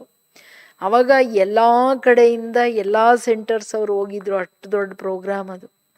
ಎಲ್ಲರ ಸಂಘಟಿತ ರೂಪದ ಸಹಯೋಗದಿಂದ ಎಲ್ಲರೂ ಮೈದಾನದಲ್ಲಿ ಬಂದಿರೋದ್ರಿಂದ ಸೇವೆ ಇಷ್ಟು ದೊಡ್ಡ ಬೆಟ್ಟ ಎಲ್ಲರ ಅಂಗುಲಿ ಬೆರಳಿನ ಸಹಯೋಗದಿಂದ ಈಸಿ ಆಗೋಯ್ತು. ಬಾಬಾ ಹೇಳೋದು, ಎಲ್ಲ ಮಕ್ಕಳಿಗೆ ನಾನು ಸ್ನೇಹದ ನನ್ನ ಜೊತೆ ಕೊಟ್ಕೊಂಡು ಛತ್ರ ಛಾಯೆಯಲ್ಲಿ ಇಟ್ಕೊಂಡು ಎಲ್ಲರಿಗೆ ಯಾದ್ ಪ್ಯಾರ್ ಕೊಡ್ತಾ ಪಾವು ನಿಮ್ಮ ಕಾಲು ಒತ್ತಾ ಇದ್ದೀನಿ. ಅಷ್ಟು ಪ್ರೀತಿ ಮಾಡ್ತಿದ್ದೀನಿ ನಿಮಗೆ ಟಯರ್ಡ್ ಆಗದೆ ಇರ್ಲಂಗೆ. ನೀವು ಸುಸ್ತಾಗಲಿಲ್ಲ ತಾನೇ? ಟಯರ್ಡ್, ಅಯ್ಯೋ ಏನಪ್ಪ ಸುಸ್ತಂದ ಅನ್ನಂಗಿಲ್ಲ.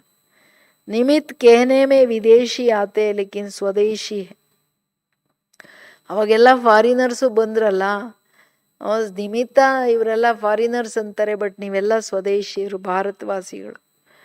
उन्होंने भी बहुत अच्छी लगन से अतक बन भारत के कुंभकर्णों को जगाने के लिए सफलता पूर्वक कार्य किया। इसलिए बाप दादा सबको नंबर 1 का टाइटल देते हैं। सुना विदेशियों ने, ऐसा भी दिन आएगा जो विदेश में भी इतना बड़ा कार्य होगा। सब खुशी में नाच रहे हैं ना? हाँ, बाबा कहते हैं, इतना बच्चे भी लगन से आए, इतना दूर से अतक बन के भारत के कुंभकर्णों को जगाने में मेहनत की, इसके लिए मुबारक है। सफलता पूर्वक किया ना, तो इसलिए बाबा कहते हैं आपका टाइटल ही है ना, कुंभकर्णों को जगाने वाले।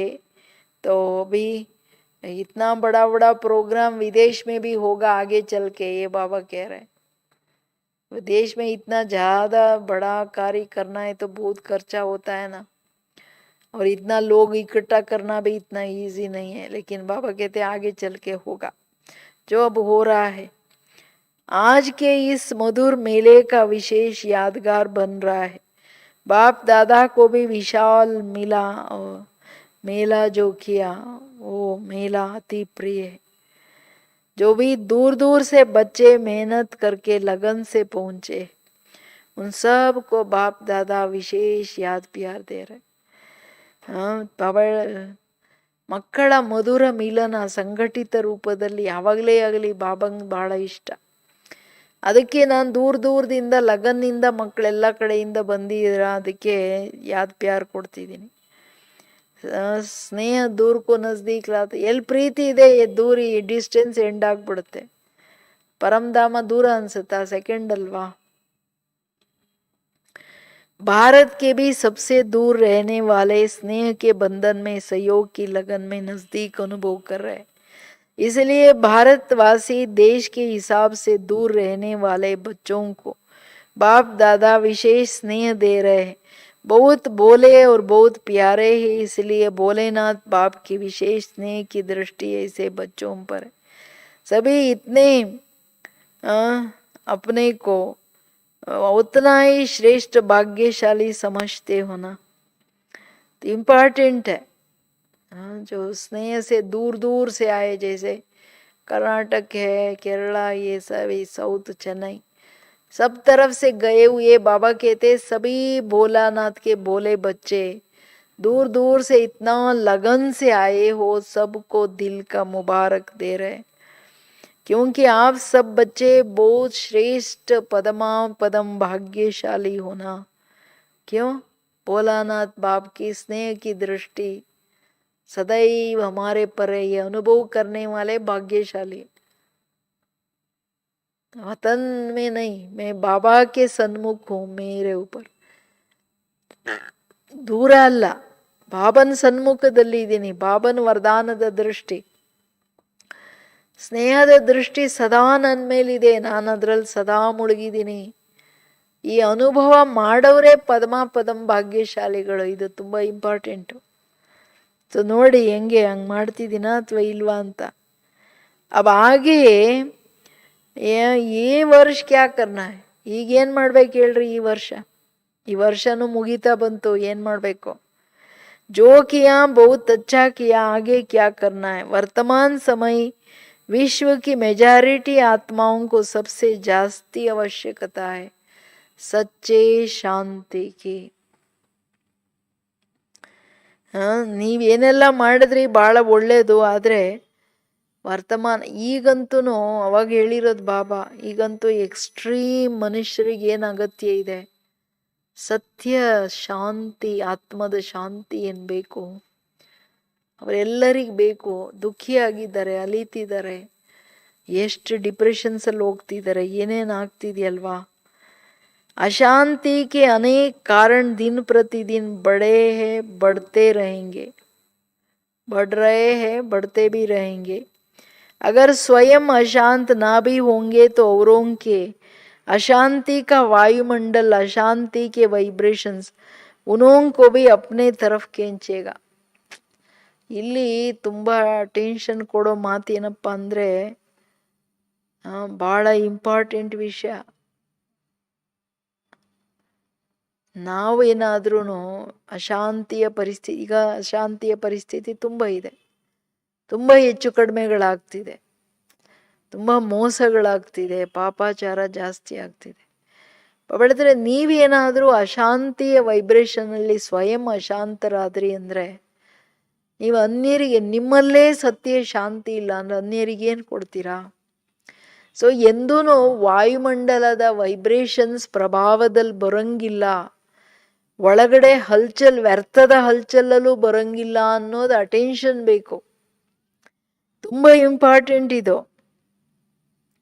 ಯಾಕೆಂತಂದರೆ ಇದೇನು ಎಂಡ್ ಆಗಲ್ಲ. ಈಗಂತೂ ಈ ರಿಹರ್ಸಲ್ ಅಂತಾರೆ ಬಾಬುರು, ಇದಿನ್ನ ಹೊಸ ಹೊಸ ರೂಪ ತಗೊಂಡು ಜಾಸ್ತಿ ಆಗ್ತಾ ಹೋಗುತ್ತೆ.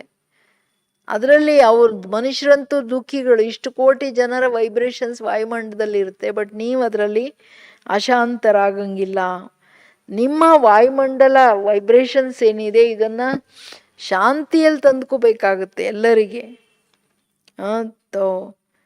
ಯಾಕೆ ಹಿಂಟ್ ಅವಾಗಲೇ ಕೊಟ್ಬಿಟ್ಟಿದ್ದಾರೆ ಬಾಬೋರು, ಅಶಾಂತಿಯ ವೈಬ್ರೇಷನ್ಸು ಯಾವ ಬ್ರಾಹ್ಮಣರು ಪವರ್ಫುಲ್ ಇಲ್ಲ ಅವರನ್ನು ಎಳಿತಾ ಹೋಗುತ್ತೆ. चलने में, रहने में, खाने में, कार्य करने में सबसे अशांति का वातावरण शांत अवस्था में बैठने नहीं देगा, अर्थात औरों की अशांति का प्रभाव भी आत्मा पर पड़ेगा. ಇವತ್ತಿನ ದಿನಕ್ಕೆ ಇದು ಹೇಳಿರೋದು ಬಾಬೋರು. ಈಗಿನ ಪರಿಸ್ಥಿತಿ ಹಂಗೆ ನಮ್ಮ ತಲೆ ಮೇಲೆ ಬಂದು ಕೂತಿದೆ. ಏನು ಹೇಳ್ತಿದ್ದಾರೆ ಬಾಬೋರು? ನೀವು ನಡೀತಾ, ಕೂತ್ಕೊಳ್ತಾ, ನೀವು ಇರ್ತಾ, ಏನೇ ಕೆಲಸ ಮಾಡ್ತಿದ್ದೀರಾ, ಊಟ ಮಾಡ್ತಿದ್ದೀರಾ, ಇವ್ರ ಅಶಾಂತಿ ವೈಬ್ರೇಷನ್ಸ್ ಹೆಂಗಿರುತ್ತೆ ಅಂದರೆ ನಿಮ್ಮನ್ನು ಶಾಂತಿಯಲ್ಲಿ ಇರೋಕ್ಕೆ ಬಿಡಲ್ಲ. ಅಷ್ಟು ಪವರ್ಫುಲ್ ಅಶಾಂತಿಯ ವೈಬ್ರೇಷನ್ಸ್ ಬರುತ್ತೆ. ಆತ್ಮಗಳನ್ನು, ನಿಮ್ಮನ್ನೂ ಶಾಂತವಾಗಿರೋಕ್ಕೆ ಬಿಡಲ್ಲ. ಯಾರಿಗೆ ಜ್ಞಾನ ಇಲ್ಲ ಅವರು ಒಬ್ಬರಿಂದೊಬ್ಬರು ಅಶಾಂತರಾಗ್ತಾ ಹೋಗ್ತಾರೆ, ಅದು ಬೇರೆ ವಿಷಯ. ಬಟ್ ನಿಮ್ಮನ್ನೂ ಯಾರು ಪವರ್ಫುಲ್ ಇಲ್ಲ ಅವರು ಶಾಂತವಾಗಿರೋಕ್ಕಾಗಲ್ಲ ಅನ್ನೋ ಪರಿಸ್ಥಿತಿ ಬರುತ್ತೆ. अशांति के तनाव का अनुभव और बढ़ेगा. ಜಗತ್ತಲ್ಲಿ ಅಶಾಂತಿಯ ಒಂದು ಟೆನ್ಷನ್ ಇದೆಯಲ್ಲ, ಪ್ರೆಷರ್ ಜಾಸ್ತಿ ಆಗ್ತಾ ಹೋಗುತ್ತೆ. ಅಶಾಂತಿ ಜಾಸ್ತಿ ಅಂದರೆ ಟೆನ್ಷನ್ ಜಾಸ್ತಿ. ऐसे समय पर आप शांति सागर के बच्चों की सेवा किया. ಇಂತಹ ಪರಿಸ್ಥಿತಿ ಈಗಂತೂ ಬಂದು ಮುಟ್ಬಿಟ್ಟಿದೆ. ಇಂಥ ಟೈಮಲ್ಲಿ ನೀವು ಶಾಂತಿ ಸಾಗರನ ಮಕ್ಕಳದು ಸೇವೆ ಏನು, ನೀವೇನು ಮಾಡ್ಬೇಕು ಹೇಳಿ ಮಕ್ಕಳೇ. जैसे कहाँ आग लगती है तो शीतल पानी से आग को बुझाकर गर्म वायुमंडल को शीतल बना देते, वैसे आप सबका आजकल विशेष स्वरूप ಯಾವುದು ಬೇಕೀಗ? ವರ್ತಮಾನ ಸಮಯದ ಸ್ವರೂಪ ಮಾಸ್ಟರ್ ಶಾಂತಿ ಕೆ ಸಾಗರ್ ಕಾ ವಿಶೇಷ ಇಮರ್ಜ್ ಹೋನಾ ಚಾಹಿಯೇ. ಈಗ ಜಾಸ್ತಿ ಎಲ್ಲಾದರೂ ಬೆಂಕಿ ಬಂದ್ಬಿಟ್ರೆ 10 ಫೈರ್ ಬ್ರಿಗೇಡ್ ಬರುತ್ತೆ, ಒಂದೆರಡರಲ್ಲಿ ಕೆಲಸ ಆಗಲ್ಲ. ಆ ತಾಪ, ಬಿಸಿ ತಾಪ ಏನಿದೆ, ನೀರು ಚೆನ್ನಾಗಿ ಹಾಕ್ಬಿಟ್ಟು ಬೆಂಕಿ ಆರಿಸೋದಲ್ಲ, ಈವನ್ ವಾಯುಮಂಡಲದಲ್ಲ ಬಿಸಿಯನ್ನು ತಣ್ಣು ಮಾಡಿಬಿಡ್ತಾರೆ. ಹಾಗೆ ಬಾಬಾ ಹೇಳ್ತಾರೆ, ಇದು ಅಶಾಂತಿಯ ಬಿಸಿ ಆ ಟೆನ್ಷನ್ ಥರ ಎಲ್ಲರನ್ನ ಬಿಸಿ ಮಾಡ್ತಿದೆ. ಈಗ ಎಕಾನಾಮಿಕ್ ಕ್ರೈಸಿಸ್ ಒಂದು ಕಡೆ, ಕಾಯಿಲೆ ಒಂದು ಕಡೆ, ನಿಶ್ಚಿತ ಇಲ್ಲ, ನಾಳೆ ಹೆಂಗಪ್ಪ ನಾಡಿದ್ದು ಹೆಂಗಪ್ಪ ಅನ್ನೋ ತರಹ ಎಲ್ಲರ ಅಶಾಂತಿ, ಒಂದು ದುಃಖ ಒಳಗಡೆ ಟೆನ್ಷನ್ ಏನಿದೆ ವಾತಾವರಣದಲ್ಲಿ ಹಂಗೆ ಏರುಪೇರು ಮಾಡ್ತಿದೆ. ಈಗ ಇನ್ನು ಅನಾಹುತಗಳು ಜಾಸ್ತಿ ಮಾಡ್ತಾ ಹೋಗುತ್ತೆ. ಇಂಥ ಟೈಮಲ್ಲಿ ನೀವು ಮಕ್ಕಳ ಸ್ಥಿತಿ ಏನು ಬೇಕಂದ್ರೆ ಮಾಸ್ಟರ್ ಶಾಂತಿ ಸಾಗರ್ ಸ್ವರೂಪ್, ಅಷ್ಟು ಡೆಪ್ತಲ್ಲಿ ಶಾಂತಿ ಶೀತಲತೆಯ ನೀವು ನಿರಂತರ ಅನುಭವ ಮಾಡಿ ಆ ಸ್ವರೂಪದಲ್ಲಿ ಇರಬೇಕು. ಈ ಏನು ಈ ಅಶಾಂತಿಯ ಟೆನ್ಷನ್ನಿನ ಬಿಸಿಯಲ್ಲಿ ಇರೋರಿಗೆ ಈ ಸೈಲೆನ್ಸು, ಈ ಶಾಂತಿ ಬೇಕು. मनसा संकल्पों द्वारा शांत स्वरूप की स्टेज द्वारा चारों ओर शांति की किरणों को फैलाओ. ಮನಸಾ ಸಂಕಲ್ಪಗಳ ಮುಖಾಂತರ ಶಾಂತ ಸ್ವರೂಪದ ಸ್ಥಿತಿಯಿಂದ 4 ಕಡೆಯ ಶಾಂತಿಯ ಕಿರಣಗಳು ಬೇಕು ಹರಡಿ. ऐसा पावरफुल स्वरूप बनाओ जो अशांत आत्माएं अनुभव करेगी. सारे विश्व के कोने में यही थोड़ी सी आत्माएं शांति का देने वाले मास्टर शांति का सागर है. ಇದಕ್ಕೆ ನಮ್ದು ಎಷ್ಟು ಅಭ್ಯಾಸ ಪವರ್ಫುಲ್ ಇಡೀ ದಿನದ ದಿನಚರಿಯಲ್ಲಿ ಬೇಕು. ಬಾಬೋರ್ ಎಂಥ ಪವರ್ಫುಲ್ ಸ್ವರೂಪ ಕೇಳ್ತಿದ್ದಾರೆ. ಪವಳತರೆ ಮಾಸ್ಟರ್ ಶಾಂತಿ ಸಾಗರನ ಸ್ವರೂಪ ಅಂದ್ರೇನು? ನಿರಂತರ ನಿಮ್ಮ ಮನಸಾ ಸಂಕಲ್ಪಗಳಲ್ಲಿ ಸೈಲೆನ್ಸ್ ಬಗ್ಗೆ ಚಿಂತನೆ, ನಿಮ್ಮ ಆತ್ಮನ ಸ್ವಧರ್ಮ ಶಾಂತ ಸ್ವರೂಪ.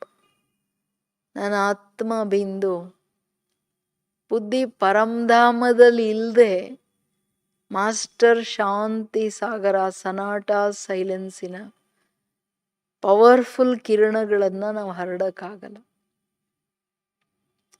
ಯಾರೆಷ್ಟಾದರೂ ಪ್ರಯತ್ನ ಮಾಡಿ ಆಗಕ್ಕಾಗಲ್ಲ. ಬುದ್ಧಿ ಕೆಳಗಡೆ ಇದ್ರೆ ಏನೋ ಒಂದು ಅಲ್ಲಿದ್ದು ಬರ್ತಾ ಇರುತ್ತೆ, ಮೇಲಿರಬೇಕಾಗುತ್ತೆ. ಮಾಸ್ಟರ್ ಶಾಂತಿ ಸಾಗರ್ ಸ್ವರೂಪದಲ್ಲಿ ಆತ್ಮ ಸ್ವರೂಪದಲ್ಲಿ ಶಾಂತಿ ಬೇಕಲ್ವಾ? ಆ ಶಾಂತಿ ಸ್ವರೂಪದ ಸ್ಥಿತಿಯಿಂದ 4 ಕಡೆ ಸ್ವರೂಪ ಅಂಡ್ ಶುದ್ಧ ಸಂಕಲ್ಪ, ಇವೆರಡರ ಆಧಾರದ ಮೇಲೆ 4 ಕಡೆಯ ಶಾಂತಿಯ ಕಿರಣಗಳನ್ನು ಹರಡಿ. Silence silence silence. ಏನೇ ಬರಲಿ ನಿಮ್ಮ ಮುಂದೆ, ಸೈಲೆನ್ಸ್. ಸ್ವಧರ್ಮ ಶಾಂತಿಯಲ್ಲಿ ಪ್ರತಿಯೊಂದರಲ್ಲಿ ಡ್ರಾಮಾ ಪಾರ್ಟ್ ಬಾಬಾ ಜೊತೆ ಇದ್ದಾರೆ. ಎಲ್ಲದೂ ಒಳ್ಳೆಯದಕ್ಕಾಗುತ್ತೆ. ಎಲ್ಲದರಲ್ಲಿ ಶುದ್ಧ ಸಂಕಲ್ಪ ಇದ್ದಾಗಲೇ ಅಲ್ಲಿ ಶಾಂತಿ ಇರುತ್ತೆ.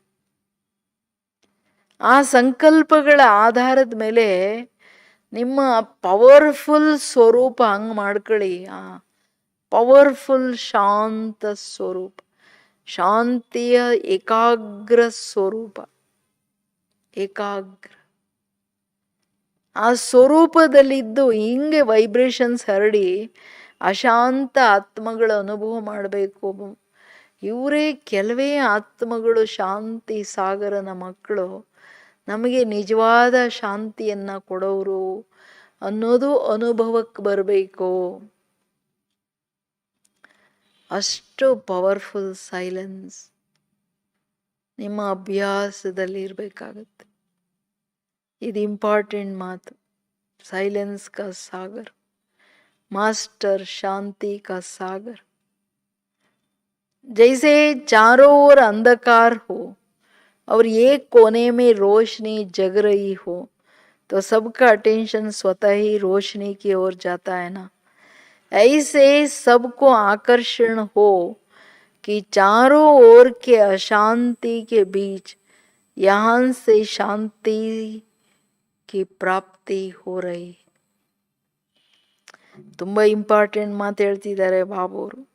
ಏನು ಹೇಳ್ತಿದ್ದಾರೆ, ಈಗೆಲ್ಲಾದ್ರೂ ಜಾಸ್ತಿ ಎಲ್ಲ ಕಡೆ ಕತ್ಲಿದೆ, ಒಂದು ಮೂಲೆಯಲ್ಲಿ ಒಂದು ಸಣ್ಣ ದೀಪ ಬೆಳಗ್ತಿದೆ ಅಂದ್ರೂ ಎಲ್ಲರ ಅಟೆನ್ಷನ್ನು ಆ ದೀಪದ ಕಡೆ ಹೋಗುತ್ತೆ.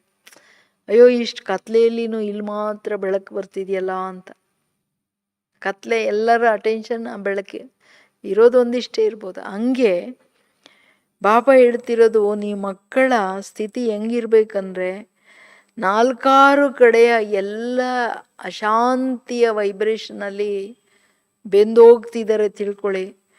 ಅವ್ರಿಗೆ ನಿಮ್ಮಿಂದ ಶಾಂತಿಯ ಕಿರಣಗಳು ಪ್ರಾಪ್ತಿಯಾಗಲಿ.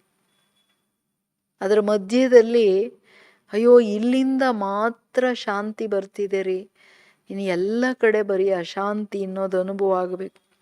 ಶಾಂತಿ ಸ್ವರೂಪಕ್ಕೆ ಚುಂಬಕ್ ಬನೋ ಅಂದರೆ ನಿಮ್ಮ ಸೈಲೆನ್ಸು ಅವರನ್ನು ಎಳಿಬೇಕು.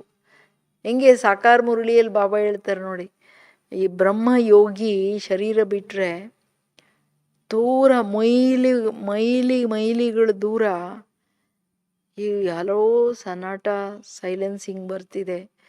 ಈ ತತ್ವಯೋಗಿಗಳು ಶರೀರ ಬಿಟ್ಟಿದ್ದಾರೆ ಎನ್ನುವುದು ದೂರ ಮೈಲ್ಸ್ ಟುಗೆದರ್ ದೂರ ಇರೋರಿಗೆ ಅನುಭವಕ್ಕೆ ಬರ್ತಿತ್ತು. ಇಲ್ಲ ಇಲ್ಲಿ ಯಾರೋ ತಪಸ್ ಮಾಡ್ತಿದ್ದಾರೆ ಅನ್ನೋದು ಬರ್ತಿತ್ತು ಆ ದಾರಿಯಲ್ಲಿ ಹೋಗೋರಿಗೆ. ದೂರದಲ್ಲಿರೋರಿಗೆ ಮೂಲೆಯಿಂದ ಬರ್ತಿದೆ ಅಂತ. ಹಂಗೆ ನೀವು ಮ್ಯಾಗ್ನೆಟ್ ಹಂಗಾಗಬೇಕು. ಸೈಲೆನ್ಸ್ ಸ್ವರೂಪದಲ್ಲಿದ್ದು ಎಲ್ರೂ ಅಯ್ಯೋ ಇಲ್ಲಿಂದ ಮಾತ್ರ ಶಾಂತಿ ಸಿಗ್ತಿದೆ ಅದು ಅನುಭವಕ್ಕೆ ಬರಬೇಕು. जो दूर से ही अशांत आत्माओं को खींच सको, नयनों द्वारा शांति का वरदान दो, मुख द्वारा शांति स्वरूप की स्मृति दिलाओ, संकल्प द्वारा अशांति के संकल्पों को मर्ज कर शांति के वाइब्रेशन को फैलाओ. इसी विशेष कार्य अर्थ याद की विशेष विधि द्वारा सिद्धि को प्राप्त करो. ಬಾಬಾ ಹೇಳಿದ್ರೆ ಅಂಥ ಟೈಮಲ್ಲಿ ಅಶಾಂತ ಆತ್ಮಗಳನ್ನ ನೀವು ಸೆಳಿಬೇಕು.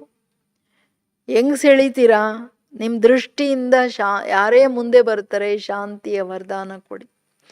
ಮುಖದಿಂದ ನಿಮ್ಮ ಶಬ್ದಗಳಿಂದ ಶಾಂತಿ ಸ್ವರೂಪದ ಸ್ಮೃತಿ ತರಿಸಿ ನಿಮ್ಮ ಆತ್ಮ ಶಾಂತ ಸ್ವರೂಪ. ಅಷ್ಟೇ ಅಲ್ಲ, ಸಂಕಲ್ಪಗಳಿಂದ ಏನು ಮಾಡಿ ಅಶಾಂತಿಯನ್ನು ಮರ್ಜ್ ಮಾಡಿ ಆತ್ಮಗಳಿಗೆ ಸಂಕಲ್ಪದಿಂದ ಶಾಂತ ಸ್ವರೂಪದ ವೈಬ್ರೇಷನ್ ಕೊಡಿ. ಸಂಕಲ್ಪದಿಂದ ಈ ವಿಶೇಷ ಕಾರ್ಯ ಅರ್ಥ ಯಾದ್ ಕಿ ವಿಶೇಷ ವಿಧಿ, ಡಬಲ್ ಅಂಡರ್ಲೈನು. ಇಂತಹ ಸೈಲೆನ್ಸಿನ ತರಂಗಗಳನ್ನು ಎಲ್ಲರಿಗೂ ಕೊಡಬೇಕಂದ್ರೆ ವಿಶೇಷ ಯಾದ್ ಕಿ ವಿಧಿ. ವಿಶೇಷ ಯಾದ್ ಕಿ ವಿಧಿ ಏನು? ಪವರ್ಫುಲ್ ಯೋಗದಲ್ಲಿ ಅಂದರೆ ಏಕಾಗ್ರವಾದ ತಂದೆಯ ನೆನಪಲ್ಲಿ ಶಾಂತಿ ಸಾಗರನ ಆಳದಲ್ಲೋಗಿ ಸೈಲೆನ್ಸ್ ಸೈಲೆನ್ಸ್ ಅವ್ರ ಸನಾಟ ಅವ್ರ ಅಂದರೆ ಏಕದಮ್ ಶುದ್ಧಿಯಲ್ಲಿ ಆ ಸೈಲೆನ್ಸ್ ಬರುತ್ತೆ. ಮನಸ್ಸಲ್ಲಿ ವ್ಯರ್ಥದ ಕಿಚಡ್ ಪಟ್ಟಿ ಇರಂಗಿಲ್ಲ. ಇಲ್ಲಾಂದರೆ ಸೈಲೆನ್ಸ್ ಅನುಭವ ಆಗಲ್ಲ. ವ್ಯರ್ಥನೂ ಏನು, अशांतिನೇ ತಾನೆ. इस वर्ष में विशेष जो भगत आपकी महिमा करते हैं, शांति देवा, इसी स्वरूप को इमर्ज करो, अभ्यास करो. मुझ आत्मा के शांत स्वरूप के वाइब्रेशन कहाँ तक कार्य करते हैं. ಹೋಮ್ವರ್ಕ್ ಕೊಡ್ತಿದ್ದಾರೆ. ಈ ವರ್ಷ ವಿಶೇಷ ನಿಮ್ಮ ಭಕ್ತರೆಲ್ಲ ಶಾಂತಿ ದೇವ ಶಾಂತಿ ಕೊಡ್ರಪ್ಪ ಕರಿತಾ ಇದ್ದಾರೆ, ಕಿರ್ಚ್ತಾ ಇದ್ದಾರೆ. ಮೊನ್ನೆ ಕೇಳಿದ್ರಲ್ಲ ಮುರುಳಿ, ನಿಮಗೆ ಅವ್ರ ವಾಯ್ಸ್ ಕೇಳಲ್ಲಲ್ಲ ಮಕ್ಕಳೇ, ನನಗೆ ತುಂಬ ಕೇಳುತ್ತೆ ಅಂತಾರೆ ಬಾಬಾ. ಆ ಇಮರ್ಜ್ ಶಾಂತಿ ದೇವ ಇಮರ್ಜ್ ಮಾಡಿ ಇಡೀ ದಿನ ಸಂಕಲ್ಪ ಏಕದಮ್ ಬಾಬನ್ ಮಡ್ಲಲ್ಲಿ ಸೈಲೆನ್ಸಲ್ಲಿ ಅಭ್ಯಾಸ ಮಾಡಿ ಇದನ್ನು ಸ್ಟ್ರಾಂಗ್ ಆಗಿ ನಾನು ಆತ್ಮನಿಂದ ಶಾಂತ ಸ್ವರೂಪದ ವೈಬ್ರೇಷನ್ಸ್ ಎಷ್ಟು ಹರಡ್ತಿದೆ, ಇಷ್ಟು ಸೂಕ್ಷ್ಮ ಬಿಂದು ಸೂಕ್ಷ್ಮ ಆ ಸ್ವರೂಪದಲ್ಲಿ ಏಕಾಗ್ರ ಆದಂಗೆ ಅಷ್ಟು ಪವರ್ಫುಲ್ ಸೈಲೆನ್ಸ್ ವೈಬ್ರೇಷನ್ ನಮ್ಮಿಂದ ಹೋಗುತ್ತೆ. ರಿಫೈನ್ ಸ್ವರೂಪ ಅಂದರೆ ಪಾಯಿಂಟ್, ಅದರಲ್ಲಿ ಏಕಾಗ್ರ ಆದ ತಕ್ಷಣ ಆ ಸೈಲೆನ್ಸ್ ಸಾಗರಕ್ಕೆ ತಲೆ ಮೇ ಜಾವು ಅಂದ್ರಲ್ಲ, ಸೈಲೆನ್ಸಿನ ಸಾಗರದ ಆಳದಲ್ಲಿ ಹೋಗ್ರಿ. ಆಗ ಶಾಂತಿಯ ವೈಬ್ರೇಷನ್ಸ್ ಕೊಡೋಕ್ಕಾಗುತ್ತೆ. शांति के वाइब्रेशन नजदीक की आत्माओं तक पहुंचते हैं या दूर तक पहुंचते हैं. अशांत आत्मा के ऊपर अपने शांति के वाइब्रेशन का अनुभव करके देखो. ಕೇಳ್ತಿದ್ದಾರೆ, ಒಂದು ಚೆಕ್ ಮಾಡ್ಕೊಳ್ಳಿ, ನನ್ನ ಶಾಂತಿಯ ವೈಬ್ರೇಷನ್ಸು ಬರೀ ನನ್ನ ಜೊತೆ ಇರೋರಿಗೆ ಅಕ್ಕಪಕ್ಕದವರಿಗೆ ಅಷ್ಟೇ ಬರುತ್ತೋ ಅಥವಾ ದೂರದವರೆಗೆ ನಾನು ಸೈಲೆನ್ಸಿನ ವೈಬ್ರೇಷನ್ಸಿಂದ ಅವ್ರಿಗೆ ಅನುಭವ ಮಾಡ್ಸೋಕ್ಕಾಗುತ್ತಾ? ನೀವು ಚೆಕ್ ಮಾಡ್ಕೊಳ್ಳಿ. ಎಲ್ಲಿವರೆಗೂ ಮುಟ್ಟುತ್ತೆ ನನ್ನ ಶಾಂತಿ? ಅಶಾಂತ ಆತ್ಮಗಳಿಗೆ ಹೊರಗಡೆ ದೂರದಲ್ಲಿ ಇರೋರಿಗೆ ಮುಟ್ಟುತ್ತಾ ಇಲ್ವಾ? ಅಂದರೆ ಸಂಕಲ್ಪದ ವೈಬ್ರೇಷನ್ಸ್, ವೃತ್ತಿಯ ಏಕಾಗ್ರತೆ ಅಷ್ಟು ಪವರ್ಫುಲ್ ಇದೆಯಾ ಆತ್ಮಸ್ವರೂಪದಲ್ಲಿ. ಸೊ ದಟ್ ದೂರದವರೆಗೆ ನಿಮ್ಮ ವೈಬ್ರೇಷನ್ಸ್ ಹೋಗಬೇಕು. ಅಲ್ಲಿವರೆಗೂ ಬಂದಿದ್ದೀರಾ ಕೇಳ್ತಿದ್ದಾರೆ. ಸಮझाना क्या करना है, अच्छा अब मिलेंगे. ಈ ತಿಳ್ಕೊಂಡ್ರಲ್ವಾ, ನಾವೀಗ ಸಮಯ ಪ್ರಮಾಣ ನಮ್ದು ಎಷ್ಟು ದೊಡ್ಡ ಜವಾಬ್ದಾರಿ. ನಾವೇನಾದರೂ ಈ ಅಭ್ಯಾಸಗಳು ಮಾಡಿಲ್ಲ ಅಂದರೆ ಬೇರೆಯವ್ರ ಅಶಾಂತಿ, ಬೇರೆಯವ್ರ ಏರುಪೇರುಗಳೆಲ್ಲ ನಮಗೆ ಅನುಭವ, ನಿಮಗೇನು ನಿಮ್ಮ ಮುಂದಿರಲ್ಲ. ಬಟ್ ನಿಮಗೆ ಅದು ಏರುಪೇರು, ಅಶಾಂತಿಯ ಟೆನ್ಷನ್ನು, ವ್ಯರ್ಥ ಸಂಕಲ್ಪ ಬರೋಕ್ಕೆ ಶುರು ಆಗುತ್ತೆ. ನಿಮಗೆ ಅನಿಸುತ್ತೆ, ಅಯ್ಯೋ ಏನು ಪರಿಸ್ಥಿತಿ ಇಲ್ವಲ್ಲ, ಯಾಕೆ ನನಗೆ ಹಿಂಗೆ ಅನ್ನಿಸ್ತಿದೆಯಲ್ಲ, ಯಾಕೆ ಹಿಂಗೆ ಆಗ್ತಿದೆಯಲ್ಲ, ಸರಿಯಲ್ಲ ಅದು. ಅದಕ್ಕೇನು ಹೇಳ್ತಿದ್ದಾರೆ ಬಾಬಾ, आप सबका कितना श्रेष्ठ भाग्य है जो बच्चों से मिलने बाप खुद आते हैं. इसी ಭಾಗ್ಯ का ಸಿಮಿರಣ ಕರ್ ಸದಾ ಹರ್ಷಿತ್ ರಾವ್. ಅಂದರೆ ಇಡೀ ದಿನ ನಮ್ಮ ಪ್ರೋಗ್ರಾಮ್ ನಾವೇ ಮಾಡ್ಕೋಬೇಕು, ಬೇರೆಯವ್ರ ಪ್ರೋಗ್ರಾಮ್ ಕೊಡೋದಲ್ಲ. ನಾನು ಅರ್ಧ ಗಂಟೆ ಏನೇನು ಸ್ಥಿತಿಯಲ್ಲಿ ಇರಬೇಕು. ಈಗ ಬಾಬಾ ಹೇಳ್ತಾರೆ, ಅಮೃತ ವೇಳೆ ನಿಮ್ಮ ಭಾಗ್ಯದ ಸ್ಮರಣೆ ಮಾಡಿ. ಅರೇ, ನನ್ನ ತಂದೆ ಪರಮಾತ್ಮ ನನ್ನನ್ನು ಮಿಲನ ಮಾಡಲಿಕ್ಕೆ ಸಾಕಾರ ಸೃಷ್ಟಿಗೆ ಬರ್ತಾರೆ, ನನಗೆಲ್ಲ ಆಸ್ತಿ ಕೊಡ್ಲಿಕ್ಕೆ ಬರ್ತಾರೆ, ನಾನು ಎಷ್ಟು ಭಾಗ್ಯಶಾಲಿ. ಮೇರೆ ಲಿಯೇ ಬಾಬಾ ಆಯಾ ಹುವಾ ಹೈ, ಭಗವಾನ್ ಕೋ ಮೇನೆ ಲಾಯ. ನಶೆ ಏನೇನೋ ನನ್ನನ್ನು ಮಿಲನ ಮಾಡಲಿಕ್ಕೆ ತಂದೆ ಬಂದಿದ್ದಾರೆ, ನಾನೇನೇ ನನ್ನ ತಂದೆಯನ್ನು ಕೆಳಗೆ ತಂದುಬಿಟ್ಟೆ, ಕೆಳಗಿಳಿದ್ಬಿಟ್ಟೆ. ನಾನು ಎಷ್ಟು ಭಾಗ್ಯಶಾಲಿ, ನನ್ನ ಕೂಗಿನ ಮೇಲೆ ನಮ್ಮ ತಂದೆ ಬಂದಿದ್ದಾರೆ, ನಾನು ಕರೆದಿದ್ದಕ್ಕೆ ಬಂದಿದ್ದಾರೆ. ಭಗವಾನ್ को अपने प्रेम के बंधन में बांध लेना और क्या चाहिए. ऐसे नशे में रहो तो माया भाग जाएंगी. माया को तो सबने तलाक दे दिया है ना. तलाक देना अर्थात संकल्प में भी माया नहीं आवे. ನೋಡಿ, ಒಂದು ಭಾಗ್ಯದ ಸ್ಮೃತಿ ಇದ್ರೂ ಮಾಯ ಓಡೋಗ್ಬಿಡುತ್ತೆ. ನಿಮ್ಮ ಭಾಗ್ಯದ ಸ್ಮೃತಿ ನಶೆ ಖುಷಿ ಇದ್ರೆ ಪರಮಾತ್ಮನನ್ನ ತನ್ನ ಪ್ರೇಮದ ಹಗ್ಗದಲ್ಲಿ ಕಟ್ಟಾಕೋದೇನು ಸಣ್ಣ ವಿಷಯನಾ? ಜಗತ್ತಿನ ಆಲ್ಮೈಟಿಯನ್ನು ಕಟ್ಟಿದ್ದೀರಲ್ಲ ಮಕ್ಕಳೇ. ಬಟ್ ಅಷ್ಟು ಪ್ರೀತಿ ಇದೆಯಾ? ಈ ನಶೆಯಲ್ಲಿ ಇದ್ರೆ ಸಾಕು. ನಾನು ಕರೆದಿದ್ದಕ್ಕೆ ಬಾಬಾ ಬಂದರು, ನನ್ನ ಜೊತೆ ಬಾಬಾ ಇದ್ದಾರೆ, ನನ್ನನ್ನು ಮಿಲನ ಮಾಡಕ್ಕೆ ಬಂದಿದ್ದಾರೆ, ನನಗೆಲ್ಲ ಕೊಡಕ್ಕೆ ಬಂದಿದ್ದಾರೆ, ಇದು ಈ ನೆನಪು, ಈ ಲಗನ್ ಇದ್ದರೆ ಮಾಯೆ ಓಡೋಗ್ಬಿಡುತ್ತೆ, ನಿಮ್ಮ ಹತ್ರನೂ ಬರಲ್ಲ. ಮಾಯೆಗೆ ಡೈವೋರ್ಸ್ ಮಾಡಿದಿರೋ ಅಥವಾ ಬರ್ತಾ ಇರುತ್ತೋ, ಕಳಿಸ್ತೀರಾ ಬರುತ್ತೆ ಅನ್ನೋ ಥರ ಇಲ್ಲ ತಾನೇ. ನಾನು ಡೈವೋರ್ಸ್ ಮಾಡಿದೆ ಅಂದರೆ ಸಂಕಲ್ಪದಲ್ಲೂ ಮಾಯೆ ಬರಂಗಿಲ್ಲ. ಮನ್ಸಾ ಸೆ ಭಿ ಖತಮ್ ಕರ್ನಾ ಯೇ ಹುವಾ ತಲಾಕ್, तलाक नामा दे दिया ना। आप सब कितने लकीएस्ट हो जो दूर दूर से बाप ने आप बच्चों को ढूंढ लिया, इसलिए सदा अपने को ಸಿಕ್ಕಿಲ್ಲದೆ ಸಮझ. ನೀವೆಷ್ಟು ಭಾಗ್ಯಶಾಲಿಗಳಂದರೆ, ನೀವೆಷ್ಟೇ ದೂರ ಇದ್ರೂ ನಾನು ನಿಮ್ಮನ್ನು ಕರ್ಕೊಂಡ್ಬಿಟ್ಟೆ, ಎಲ್ಲ ತನ್ನವ್ರನ್ನ ಮಾಡ್ಕೊಂಬಿಟ್ಟೆ. ನೀವೆಷ್ಟು ಭಾಗ್ಯಶಾಲಿಗಳು, ನನ್ನ ಕಣ್ಮಣಿಗಳು, ನೀವು ನನ್ನ ಮಕ್ಕಳು. ಈ ನಶೆ ಇರಲಿ, ನನ್ನನ್ನು ಬಾಬಾ ಸೆಲೆಕ್ಟ್ ಮಾಡಿಬಿಟ್ರು, ಎಷ್ಟು ಖುಷಿ. ನಾವು ಹುಡ್ಕಕ್ಕೆ ಹೋಗಿ ಏನೇನೋ ಹುಡ್ಕೊಂಡ್ಬಿಟ್ವಿ, ಎಲ್ಲ ದೇವತೆಗಳೇ ದೇವ್ರು ಅಂದ್ಕೊಂಡ್ಬಿಟ್ಟು. ಬಟ್ ಬಾಬಾ ಅವ್ರು ಕರೆಕ್ಟಾಗಿ ನನ್ನನ್ನು ಹುಡುಕಿ ತನ್ನವ್ರನ್ನ ಮಾಡಿಕೊಂಡ್ರು. ನಾನು ಎಷ್ಟು ಭಾಗ್ಯಶಾಲಿ.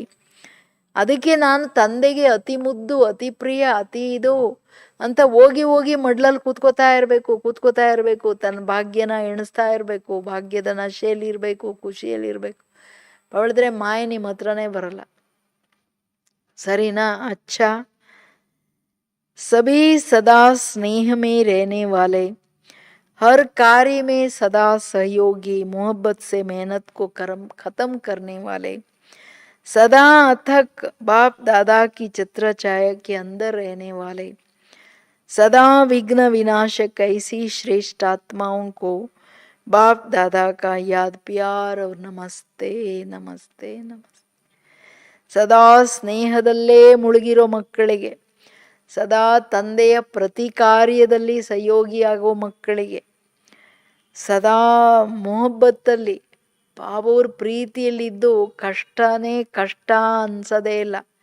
ಹಂಗೆ ಎಲ್ಲ ಸಹಜ ಮಾಡೋ ಮಕ್ಕಳು, ಚಾಹೆ ಪುರುಷಾರ್ಥದ ಪರಿಶ್ರಮ ಇರಲಿ, ಯಾವುದೇ ಕೆಲಸ ಕಾರ್ಯದ ಪರಿಶ್ರಮ, ಎಲ್ಲ ನಂಗೇನು ಪರಿಶ್ರಮನೇ ಇಲ್ಲಪ್ಪ, ಎಲ್ಲ ಬೇಗ ಬೇಗ ಮುಗಿದೋಗ್ತಿದೆ, ಆ ಥರ ಅವಿಶ್ರಾಂತರಾಗಿ ತಂದೆಯ ಕಾರ್ಯದಲ್ಲಿ ತತ್ಪರರಾಗಿರೋ ಮಕ್ಕಳಿಗೆ, ಸದಾ ತಂದೆಯ ಛತ್ರಛಾಯೆಯಲ್ಲಿರೋ ಮಕ್ಕಳು, ಸದಾ ವಿಘ್ನ ವಿನಾಶಕ ಮಕ್ಕಳಿಗೆ, ಇಂಥ ಶ್ರೇಷ್ಠ ಆತ್ಮಗಳಿಗೆ ತಂದೆಯ ನೆನಪು, ಪ್ರೀತಿ ಹಾಗೂ ನಮಸ್ತೆ. ಏನಾಗಬೇಕೀಗ? ಶಾಂತಿ ಕುಂಡ, ಮಾಸ್ಟರ್ ಶಾಂತಿ ದೇವ, ಶಾಂತಿಯ ಆಳದಲ್ಲೋಗಿ ಶಾಂತಿಯ ಮ್ಯಾಗ್ನೆಟ್ ಆಗಿ ಎಲ್ಲರನ್ನ ಸೆಳಿಬೇಕು ಬಾಬನ ಕಡೆ. ನಿಮಗೆ ಒಂದು ಅಶಾಂತಿಯ ವೈಬ್ರೇಷನ್ ತಟ್ಟಂಗಿಲ್ಲ, ಬಟ್ ನಿಮ್ಮ ಶಾಂತಿ ಎಲ್ಲರಿಗೆ ಶಾಂತಿ ಕೊಡಬೇಕು. ಈಗ ನೋಡ್ರಿ, ಏನಾದರೂ ಒಬ್ರಿಬ್ರು ಹೆಚ್ಚು ಕಡಿಮೆ ಮಾಡ್ತಾರೆ ಅಂದರೆ ಆ ಸೂಕ್ಷ್ಮ ವೈಬ್ರೇಷನ್ನು ಮನ್ಸಲ್ಲಿ ಹಲ್ಚಲ್ ತರುತ್ತಾನೆ ವ್ಯರ್ಥ. ಈಗ ಸಣ್ಣ ಸಣ್ಣದ್ರಲ್ಲೇನೆ ಯಾವುದು ಏನು ನೋಡಿದ್ರು ಡ್ರಾಮಾ ಅವ್ರ ಪಾರ್ಟು. ತನ್ನ ಸೈಲೆನ್ಸನ್ನು ಕಾಪಾಡಿಕೊಂಡು ಏಕಾಗ್ರ ಇದ್ಕೊಂಡು ಈ ಅಭ್ಯಾಸ ಜಾಸ್ತಿ ಮಾಡ್ಕೊಂಡು ಹೋಗಬೇಕು. ಕೆಲಸ ಕಾರ್ಯ ಮಾಡ್ತಾ, ಎಲ್ಲ ನೋಡ್ತಾ ಕೇಳ್ತಾ, ತನ್ನ ಸೈಲೆನ್ಸ್, ಡ್ರಾಮಾ ಎಲ್ಲ ಚೆನ್ನಾಗಿ ನಡೀತಿದೆ, ಎಲ್ಲ ಸರಿ ಇದ್ದಾರೆ, ಎಲ್ಲ ಒಳ್ಳೆಯದು. ಈ ತರಹ ತನ್ನನ್ನು ತಾನು ಸೈಲೆನ್ಸಲ್ಲಿ ಇಟ್ಕೊಳ್ಳೋ ಫಸ್ಟ್ ಅಭ್ಯಾಸ. ಸರಿನಾ? ಓಂ ಶಾಂತಿ.